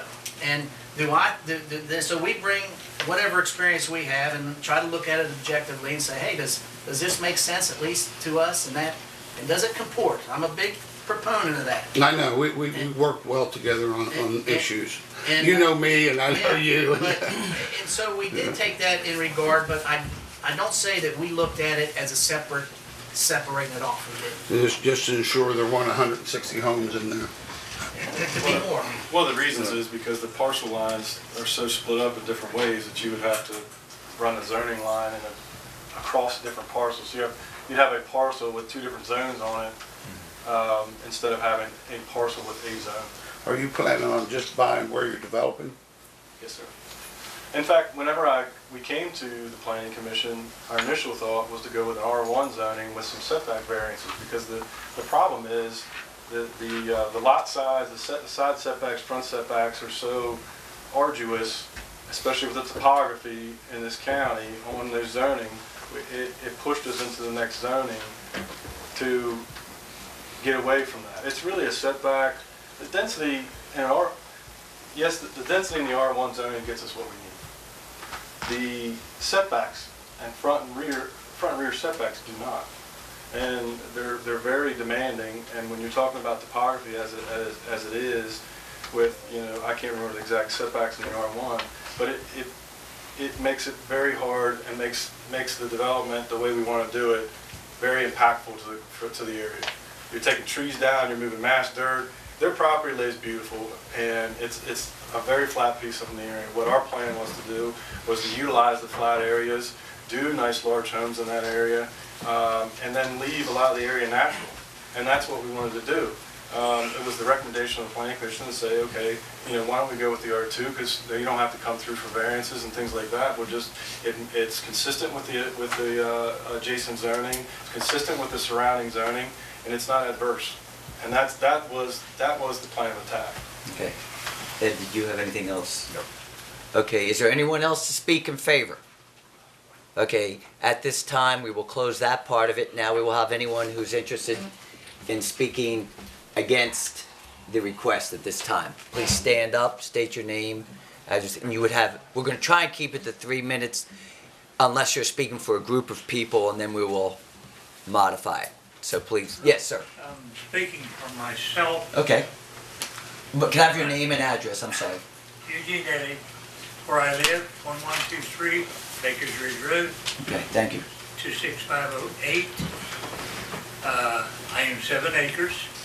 I have been out there for 40 years, more or less. And the only reason I have come in is due to the fact they told me that there would be 3 different ways of getting sewer out there. My property was one of the ways, and if you were to go through my property, you would do a lot of disturbing of things that are there and have been used, such as you're a farmer. Whenever an animal passed away, what did you do with it? In the old days? Nowadays, old days, okay. They have to be buried. All right, that's exactly what we did with the horse, 26-year-old horse that had melanoma. It is down there in that lower end where that is being proposed to go up the hollow, okay? Plus some other animals was buried down there. Also, I have a pond down there that is spring water fed. You don't have too many of them around either. And if that were the case, to go up through there, it is on a solid rock. Right below it is where you would go. And that would disturb that tremendously, and it may lose the water that's in it. That's number two. Another one is I have a hollow up there where all my neighbors come over and dump their brush. You know, it rots, it dissipates. Okay, then I also have 3 people that are on going into my property, 4 people.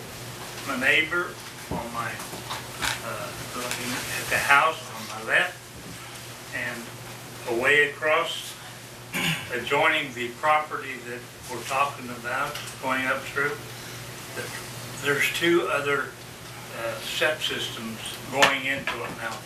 They're the type that costs about $5,000 or $6,000. It's not a plain 1,000-gallon tank with a field on it. You understand what I mean? Yes. This is a drain off from it. Oh, what else did I miss?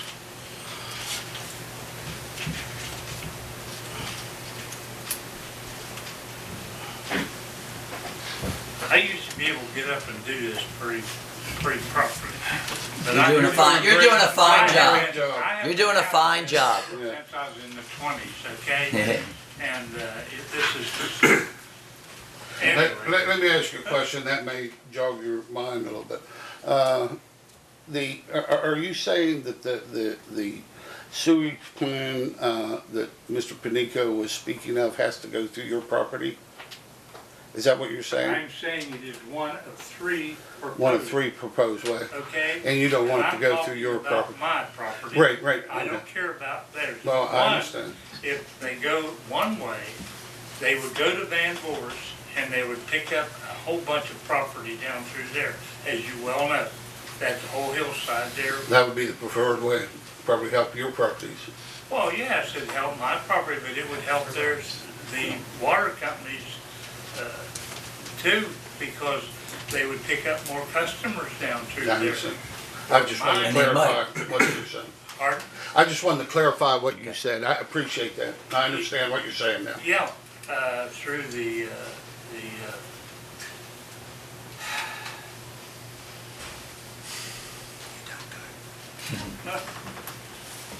Do you have anything else? well, I did, but I think that covers pretty much Okay. of why I don't want it through there. Okay. And, well, thank you for Thank you, listening sir. to me. Thank you for coming down. Who else would like to speak? Yes. Yeah, I'm Bill Rice, 1225 Bakers Ridge Road. And for the record, I'm a member of the West Run Board of Zoning Appeals. I am a member of the Morgantown Utility Board. I'm the chairman of the Metropolitan Transportation Committee's Citizen Advisory Committee. And previously, I spent 9 years on the Wastewater Sewage Committee for the State Department of Health. I was with the West Run Planning Group from its inception back in 1998 to go through this process to get to November of 2010 when it was voted on by the citizens up there to enact the zoning regulations for our area. All through that process, there were dozens of public meetings operated by the committee itself and the planning commission for input of all citizens about what the map should look like. And there were references in there about how much of which zoning would you like to have in the total area. Part of the reason for rural reserve was to maintain a rural reserve presence in the area. It didn't have to be this plot. It could have been others out toward where the Madison House is, or out toward on the other side of University High School. But there was a thought process in that you need to encompass all zoning categories, if you will. The map has been changed a couple of times, well, more than a couple of times, but down on Maple Avenue. And it's gone through its process because it's relevant to what you said, the comprehensive plan, and the petitioners brought forth evidence, quote, that it needed to be changed. Where we are now, in my opinion, through this process, two things are relevant to me. One, the roads obviously need attention, okay? And it's a stomping ground for all the citizens up there to find a desk that they can stand on and talk to the people who listen to them. It is a problem. Does that matter in the classification of land? No. Two, at last month's meeting with this month's meeting of the Morgantown Utility Board, this issue was discussed. Morgan Utility Board does not have present wastewater service to this area. It has freshwater service. The adjacent properties owners of Baker's Manor, Great Cliff, Bretwald, and the town of Van Voorst all work on package plants. So those are independent systems by the operators of the development, and their liability and responsibility to maintain them due to the DEP regulations and the local Department of Health regulations and their inspection process. There is an opportunity for the developers to put a package plant on this parcel. They could, because it falls under the guidelines of wastewater management.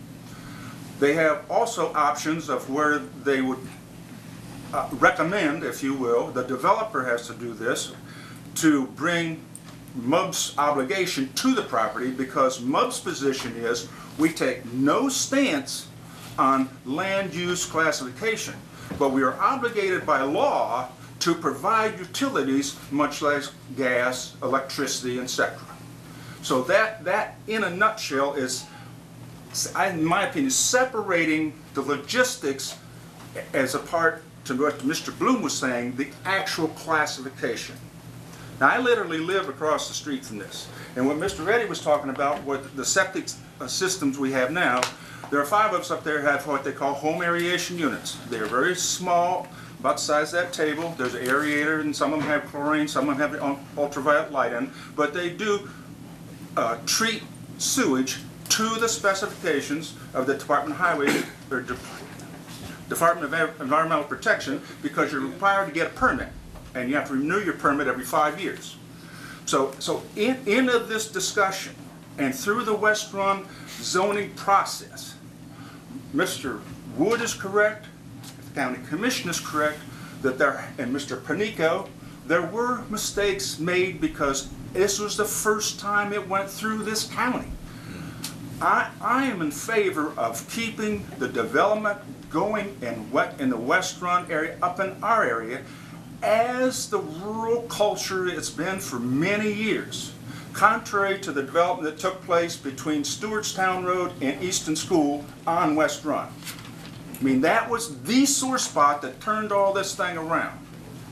So, in of where we are, I only speak that you have 3 choices. 1, to reject it completely. 2, approve it as is. Or 3rd is a modification process to answer all the questions that happened today, because in the time limit you have is a 45-day period between August the 26th, when it should have went on your county commission's record, and comes up October the 10th. So that avenue is open to you to do what you want to do. Thank you. Thank you very much. Is there someone else who would like to speak on this issue? Yes, sir. State your name and address. John Beal, 1208 Baker's Ridge Road. Okay.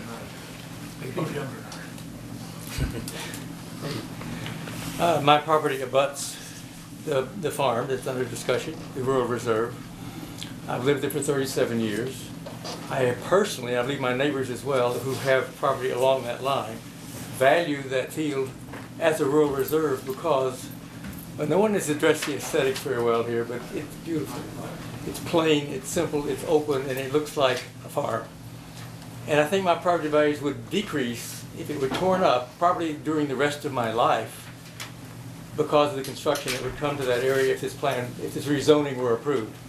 I'd much rather leave it, I think the zoning plan that was adopted was the correct one for the area. It is a rural reserve and should remain so. Thank you. Thank you very much. I am Dottie Roush. Okay. I am secretary for the Bakers Ridge Manor Homeowners Association. I do represent many of the homeowners who live in Bakers Ridge Manor. Okay. And I would like to speak in opposition today. Sure. I do have copies of. Is this what was sent to us previously? No. You got something new? This is Give it revised. to Diane, she'll pass it. This is revised. And Thank you. the other thing that I have brought with me today, I do have a fairly good quality topo map here that shows Bakers Ridge Manor on it and the surrounding area as far as the elevations go. I have a large copy of the Dan Ryan plan, and I also have it's an aerial view that shows the houses and the forested areas that surround the area that is in focus here for potential rezoning. The other item that I brought with me today is the beginning of what is called the West Virginia Stormwater Management and Design Guidance Manual. This was put out by the Department of Environmental Protection November 2012, and it includes information that I believe is relevant to the potential or the possible, shall we say, development of that land in question.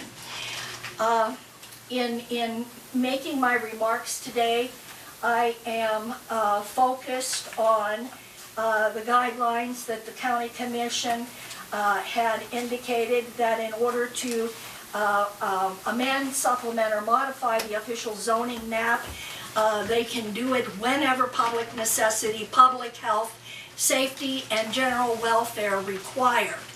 And I did attempt to focus on some of these points of concern in my comments.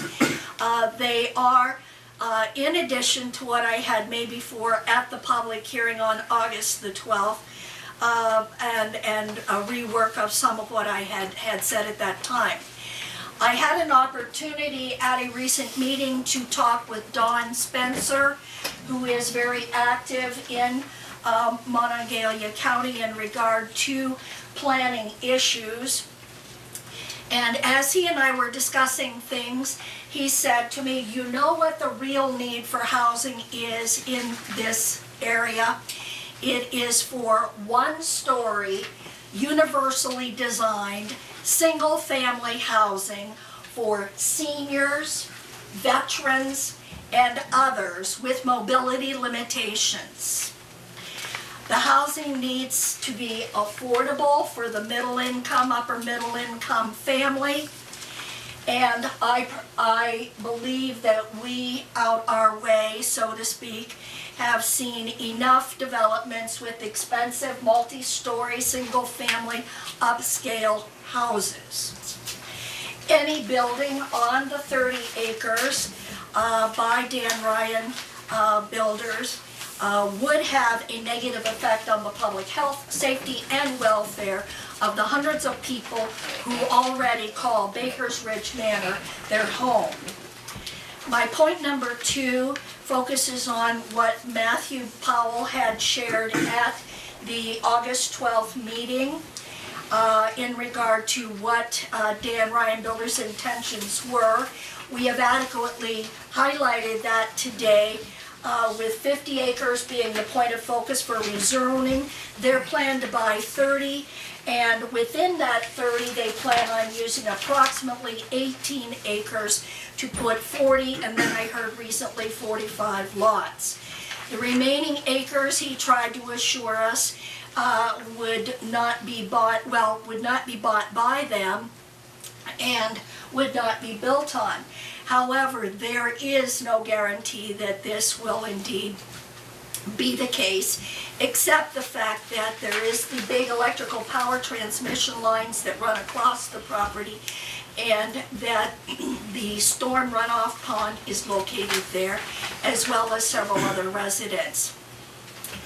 Again, it is important to note that any building on that additional 20 acres, say for instance, which is permitted under sub-article 1150.01, permitted principal uses of the zoning ordinance document, does permit duplex residence less than 3,000 square feet.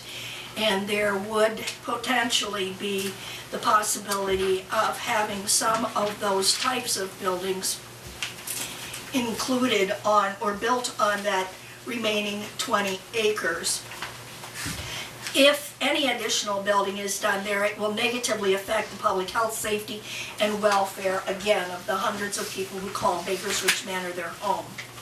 The requested rezoning, and as you have adequately discussed today, people don't ask to have an area rezoned if they don't have an intention in regard to what they're going to do with it. And the intention was packaged in with the request for rezoning.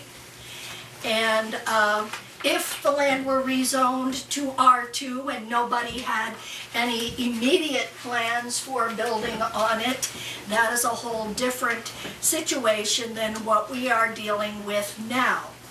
And to go back to the farm for an illustration, once the horse is out of the barn, in other words, rezoned R2, what is to stop whatever else comes after? And that is of concern to all of us in Bakers Ridge Manor. We do not have any site maps or other plans available to us at this point in time to review. I've asked if in the future, when these become available, do the common citizens have an opportunity to look at these things and say something? And it seems to be very unclear in regard to whether we would have such an opportunity.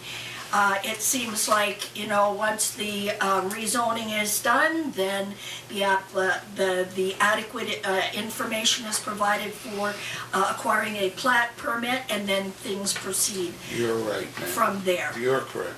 Okay. Therefore, what I did was I went out and I visited Harvest Ridge, which is one of the newer Dan Ryan builder developments. It is off of South 119 by way of Hornbeck Road. And what I was interested in looking at in particular was the situation there with roads and stormwater management. I saw roads, asphalt roads, in varying states of deterioration, no berms, no curbing, no sidewalks, minimal efforts to handle stormwater runoff by in-yard grates and undeveloped front yard swales. And a front yard swale is simply a fancy name for a ditch. And the ditch has grass growing. Please address your comments to us, please. Oh, I'm sorry. Okay. Anyway, this is the approach that I saw being used in this housing development, and I may assume that this may indeed be the case in the proposed development.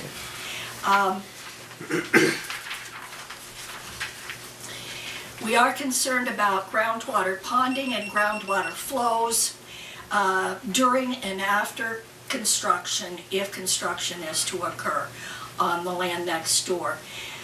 There has been a statement about the ground being fairly level, the part that Dan Ryan Builders is planning on using.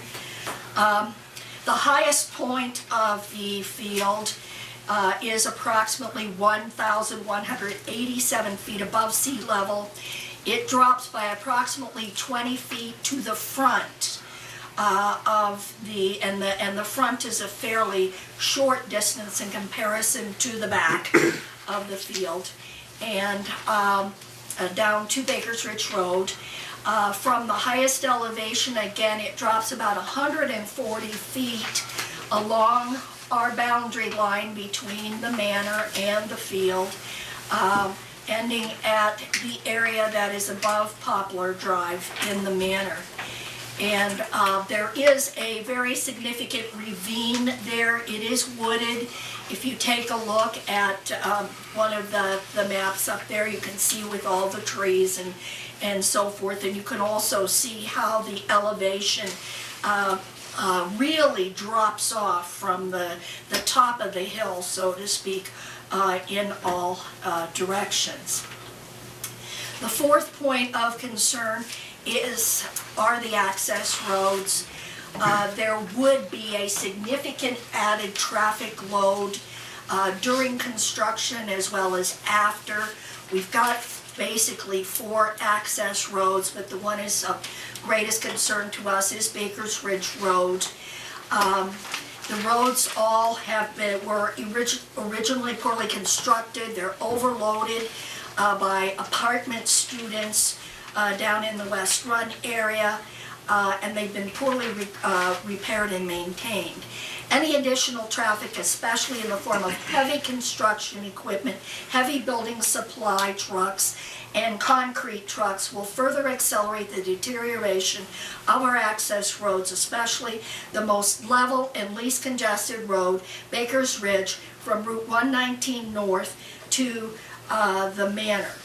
I followed a school bus home the other day, when we talk about how wide the roads are and so forth, and that school bus had to keep its left wheels on the double yellow line the whole way in order to keep the right wheels from going off the edge of the road. So that gives you some kind of feel for the width of the road, and to go off the edge of the road in some places would have meant it would have gone in a ditch.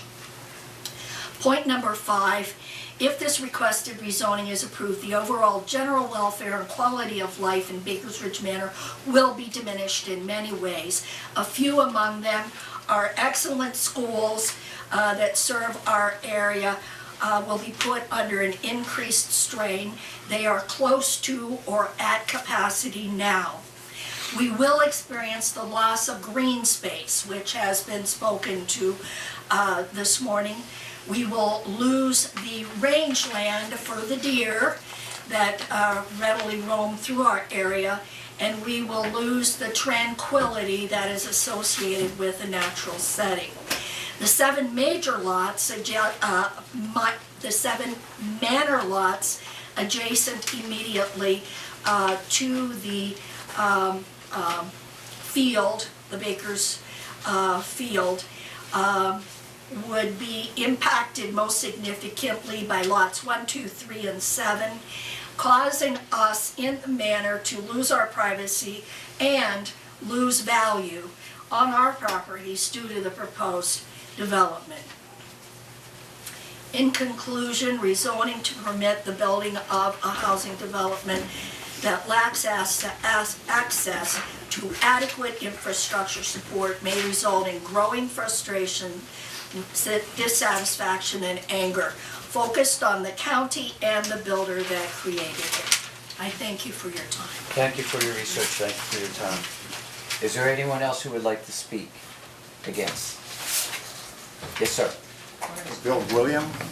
I live at 121 Bakers Drive in Morgantown, Manor. I want to thank Commissioner Kayla for his comments and Dottie for her hard work.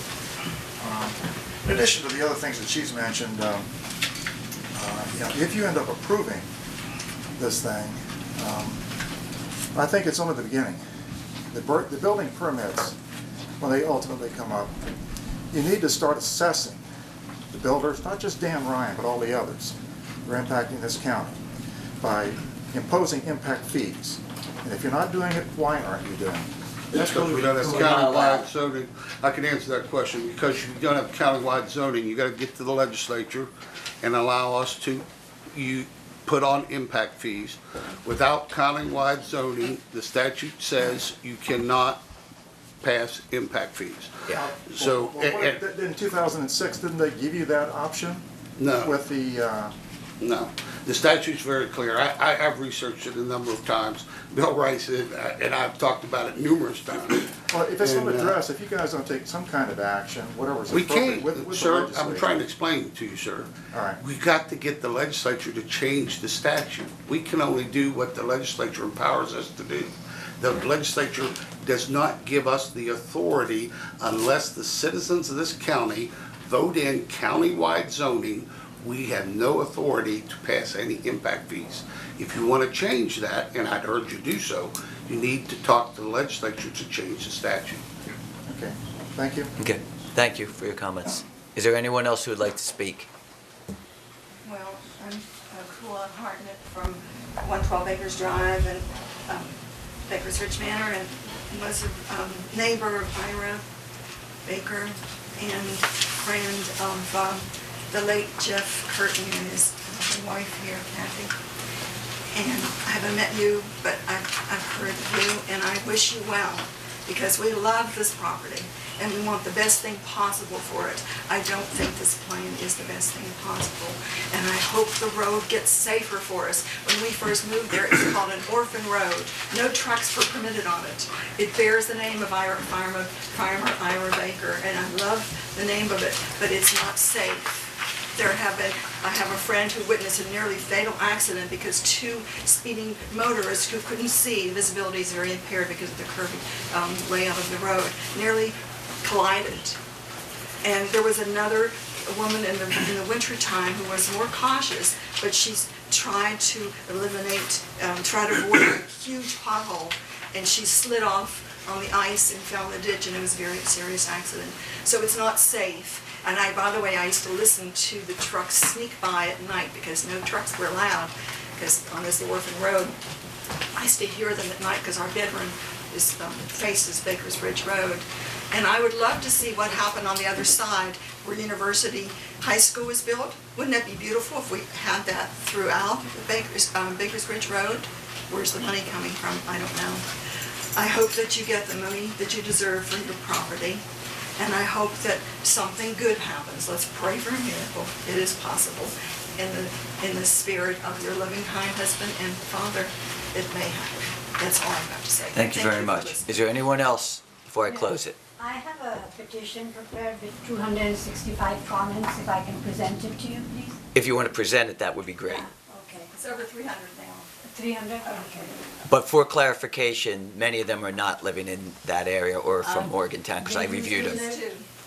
I reviewed the petition online, and I want to make it factual. That's fine that the 300 people signed it, but they're not all from Morgantown living here at this time. Fine, thank you. I just want to get a clarification on that. Thank you. Thank you all Okay. for your time. Thank you. Thank you. Is there anyone else? Okay, did you want to say anything before? Okay, we'll close that portion of it. I do want to add one more. We did get it. We close the public hearing. Well, wait, I just want to add this. Oh, you want to add something? Oh, sorry. Yeah, I Sorry, just thought you received were an ready. email from ready for a motion. Zafar Nomani, professor at WVU, noted that there's a probability of higher childhood leukemia among residents who live close to a power line, and his concern is the power line passing through Baker's Farm on Baker's Ridge Road in Morgantown, West Virginia, an area that you're considering rezoning to create a neighborhood of as many as 40 homes. This power line may cause health hazards and psychological disturbances among the residents of the new housing development. He strongly opposes the rezoning of Baker's Farm. I do want to put that into the record. Okay, Sorry, now I you want thought to... you were ready. No, go ahead. I move we close the public hearing. Second. Move it second, however, we do have, as the rules read, okay, we'll close it, that the group is allowed to respond Oh, and yeah. rebut. Oh, So yeah. we'll close. I'm sorry.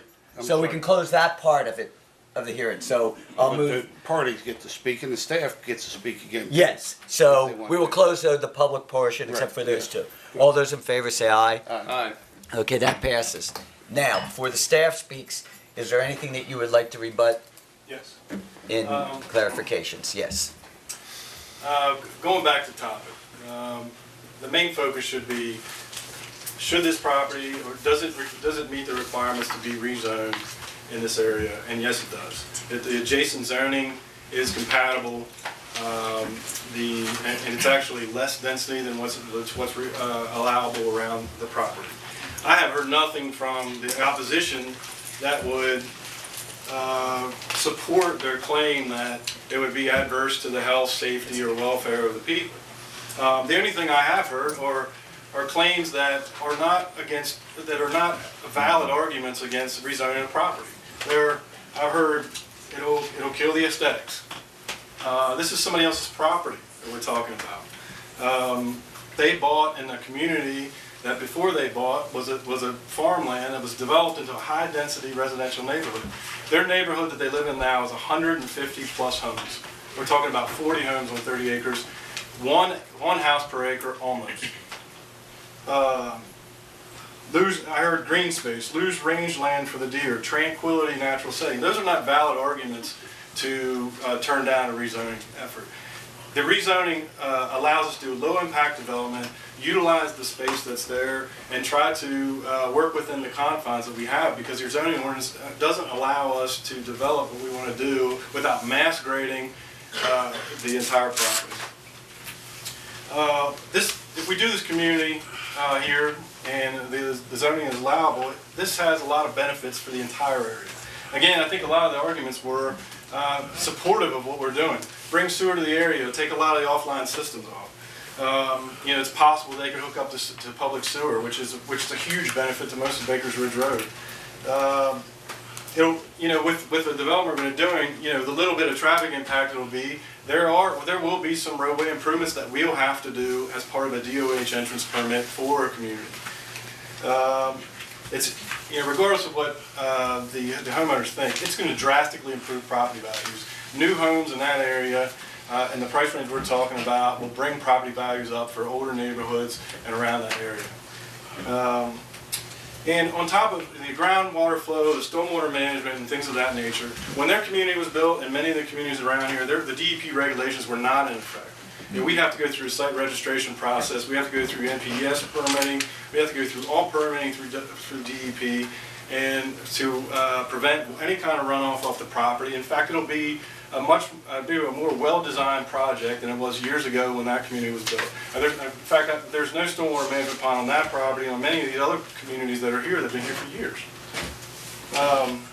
There's a necessity in the area. There is a housing necessity. I think the more, as a developer and a builder in the area, that I see and continue to see commercial growth without the housing behind it. The necessity is there for housing. It was pointed out about Harvest Ridge, and just two different communities. Harvest Ridge is 200 and some plus homes off the beaten path, out off of on the other side of town. The traffic problem is a problem for all of us.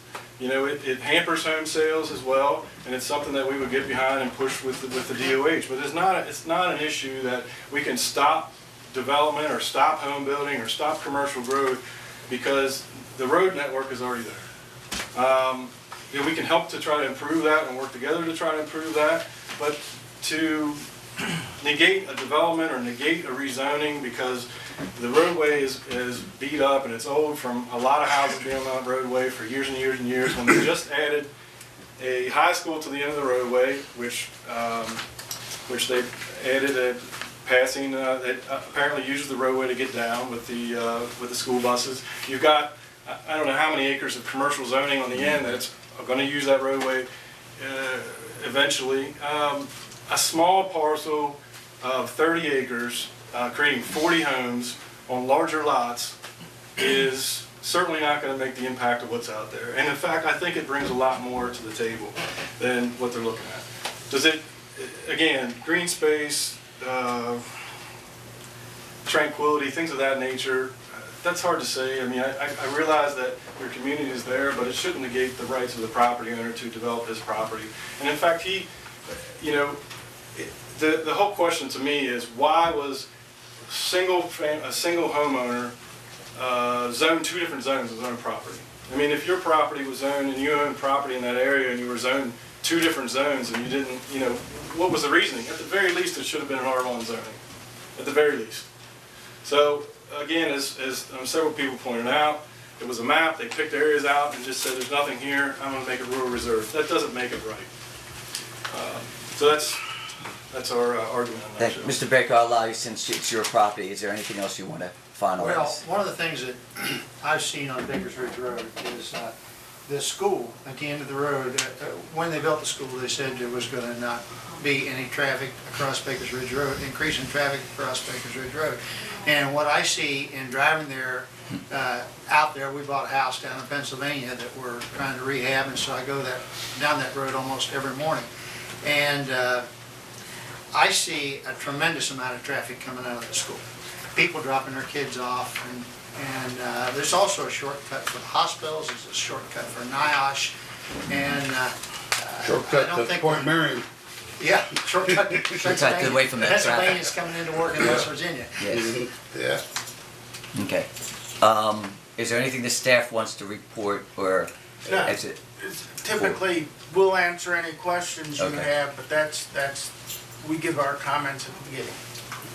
Yeah, Well, I would like to commend you. Your last list was the very thing I was looking for. The list you just ran down, that's what we have. We didn't have that in here. And that's what I was talking about, Mr. Pinico. We didn't have this in here. This is where we have to look. This is where we have to start. I do want to add one thing that we received a letter, and I'm a little confused what Bill Rice said, but we do have a letter from MUB that says this will confirm that water and sewer services are available, because there was some question whether he said there wouldn't be, but that's what this says, that there would be available. Is that? Yeah, can I speak to that? Yes, because that's a little confusing. Yeah, there's, but what he's speaking to is there's not sewer service at the property line for these parcels today. That letter is a letter of availability that says that there are water and sewer lines in the area that can be extended to that property, so long as the developer is willing to pay for that cost of extension. Okay, and that's my question though. Who's going to pay? Because they say there's a clear increase. Do these people will have to pay, or would you? Okay, because I want to get a real clarity on that. The Morgantown Utility Board, and I don't want to speak out of turn, but Yeah. I am familiar with the way MUB operates. I was a senior engineer there for 5 years. I know how that goes. Yeah. MUB will not allow their current ratepayers to subsidize the development of any project inside their area. So any extension that needs to be performed will be paid for in whole, in its entirety, by the developer. Okay, I want to get a clarification on that. So Okay. none of the existing owners would have to pay for that extension. The only thing they could possibly pay for would be a tap fee. Okay. So that they can hook it. So if we have no other questions, I have no further questions. okay, basically, we'll close the entire portion, okay? Yeah. If that's okay with everyone. Okay, basically, we have before us a lot of information and basically three options. We have the option to approve the changes, to deny the changes, or a third option, which is, as you legally called it, to view the options, which would be We could go call for a view if you want. call for a view, Go which look would at allow. the property. You want to do that? Because I would like to go visit. I also have all this information, and I am not ready to make a final decision. Well, I'm not either. Because, I mean, I see the map, I want to see the topography and exactly what they're talking about. I want to see the power lines. I know about the roads, worked at University High School, so we all know about the roads. However, okay, I do want to ask one question that's really important to me. In fact, I had to ask Eldon, and I think it's a legitimate question. Are you permitted to deny rezoning because of the roads out there? And whether yay, I mean, I need to know because the roads are pitiful. Everyone's agreeing. I need to know that question and answer that question. Because that is key to much of what's going on to me. So, Tom, Yeah. if I could That may- rephrase your question, Sure, go ahead. lack of infrastructure would be a better question. Okay, with lack of infrastructure. Well, you have that option. What you have to do Okay. is, actually, it works both ways. If Okay. you approve it, you have to give your rationale for why it's been approved. If you deny it, we have to inform the applicant and state the reasons for why you denied it. Okay. Now, lack of infrastructure could be your reason. Now, they can contest that, but that's at least a valid reason. What we can't do is simply say, we're denying it, Right. and not That's state any reasons Okay. on why you deny it. There has to be the logic behind it. Okay. Otherwise, it's very challengeable in court. If I could add to Sure, that. because I think it's an important issue. That is what I was talking about from minute one, about this whole thing. And my frustration, because I'm used to seeing a whole case laid out in front of me, step by step. It wasn't in here. And it's apparently not, it wasn't your fault because it wasn't demanded before. But we got to see it step by step to prove that evidence, because we got to make those findings, just like Richard said. We got to find that there was a public health, safety, public necessity, general welfare, which might have to do with the infrastructure Mr. Padeco was talking about. That we have to make those findings. Okay. We also have got to, and even if we make those findings, the citizens and other people in West Run can challenge that in court. They can challenge us in court and stop us from making the change. Additionally, once we make that, if we don't make that finding, we, and with prior commissioners I had a little disagreement with, so you all can disagree with me too on this, but I always believed, and I always did this as a magistrate, I always explained why I made, not only why I made the decision, but what do you need to do to change it or make it right. And so I would urge us as a commission to say that, well, we don't like it R2, but we accept R1. We don't like R1, or we like R1, but we want it confined with certain restrictions. You know, I always like to tell them, because we can't amend it here, but we can tell the staff, and that prepares them for future events, exactly what we're looking for and what our thought process was, and what we would suggest amendments may be made to this to make it palatable to us. Could I ask one more question before? I'm a little confused too. You said the possibility they could have done R1, but they would have had to gone through a lot of variances to get basically the same thing done. So it made more sense to go to R2 than to R1. Is that not correct? That when we sat down with them, if you were looking at the setback requirements and the Yeah. lot size requirements under R1, you would have to have essentially seek the variance on multiple lots to get to the density that they wanted. So it would either be a situation where there have been multiple variances approved by the BZA, or it would have to have been a much less dense unit. You know, instead of building 40, they could build 25. And I'm not But at saying some I'm for point, that, it but becomes- basically it says easily it's the on same the development, whether you do it with an R1 or an R2. Okay, that's what, okay, do you have any other questions? Okay, do we have a motion for either to pass, deny, or to view? I think since I'm familiar with this farm, I've been on this farm as a kid, but I think it would be good to see how it is now. So I would make that motion to have a view before we proceed on deciding this situation. Second. There's been a motion to view, properly moved in second. All those in favor say aye. Aye.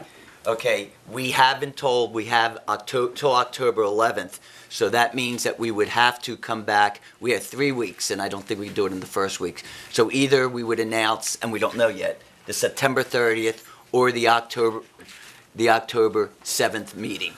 So to make a decision. We're not meeting, so meeting on the therefore, well, it 30th, makes it simple. October 6th. So the public knows, we will come back to discuss this issue and make a vote one way or the other on October 7th.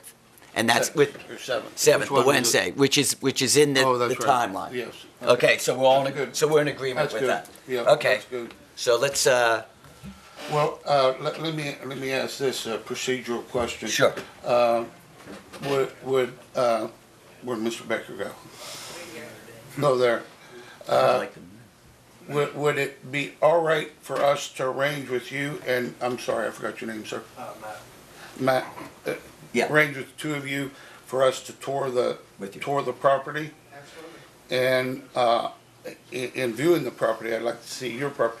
I would like to see the Baker's Ridge Manor property too. Can we arrange that through your association? Yes. yeah, I think that would be fair. That way we can review and look at, evaluate the entire situation, rather than doing like what you said, it was just a map, like Joe said. We'd be able to see it firsthand and we'd understand a little bit more. Better feel on it. Yeah, I got a better feel and that, stuff like that. Okay, then that's what we will do. We will set that up. We'll talk with Diane. We will set that up and do this all within the next 2 weeks. And on October 7th, we will have the hearing. Okay? We'll have the decision. The It won't decision. be- Well, won't be not a further hearing. yeah. Yeah, we will have a decision. But it's Yes. October 7th is when you guys are gonna be coming back here to. Here, to make a Okay. decision. Well, Yeah. then, I know so I can change the sign. Oh, okay, yes. So it would be that, and I would, well, we'll just say, let's make it 10:15. We'll put it at 10:15 so everyone knows. Well, it's not a public hearing. No, but people may want to come and hear, and I believe they have that right. Okay, so, yeah, it's not a hearing, it's just, they can see how the, or they can wait and watch it on TV. Okay, there is one more motion that, administration has asked, not with you all, to go into executive session, discuss an emergency personnel issue. A move to go into executive session. Thank you all. We appreciate Second. all your participation. Thank you very much. Fine, all those in Have a nice favor day. say aye to go. You all Okay. stood up pretty good.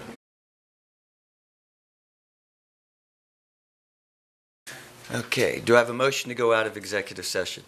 So moved. Second? Okay, it's been properly moved in second. All those in favor say aye. Aye. Aye. Before we close, the three of us have just met and have been informed that our exceptional county administrator, Diane DeMedici, has decided to officially retire on December 4th would be her last day, and the official day would be December 31st, 2015.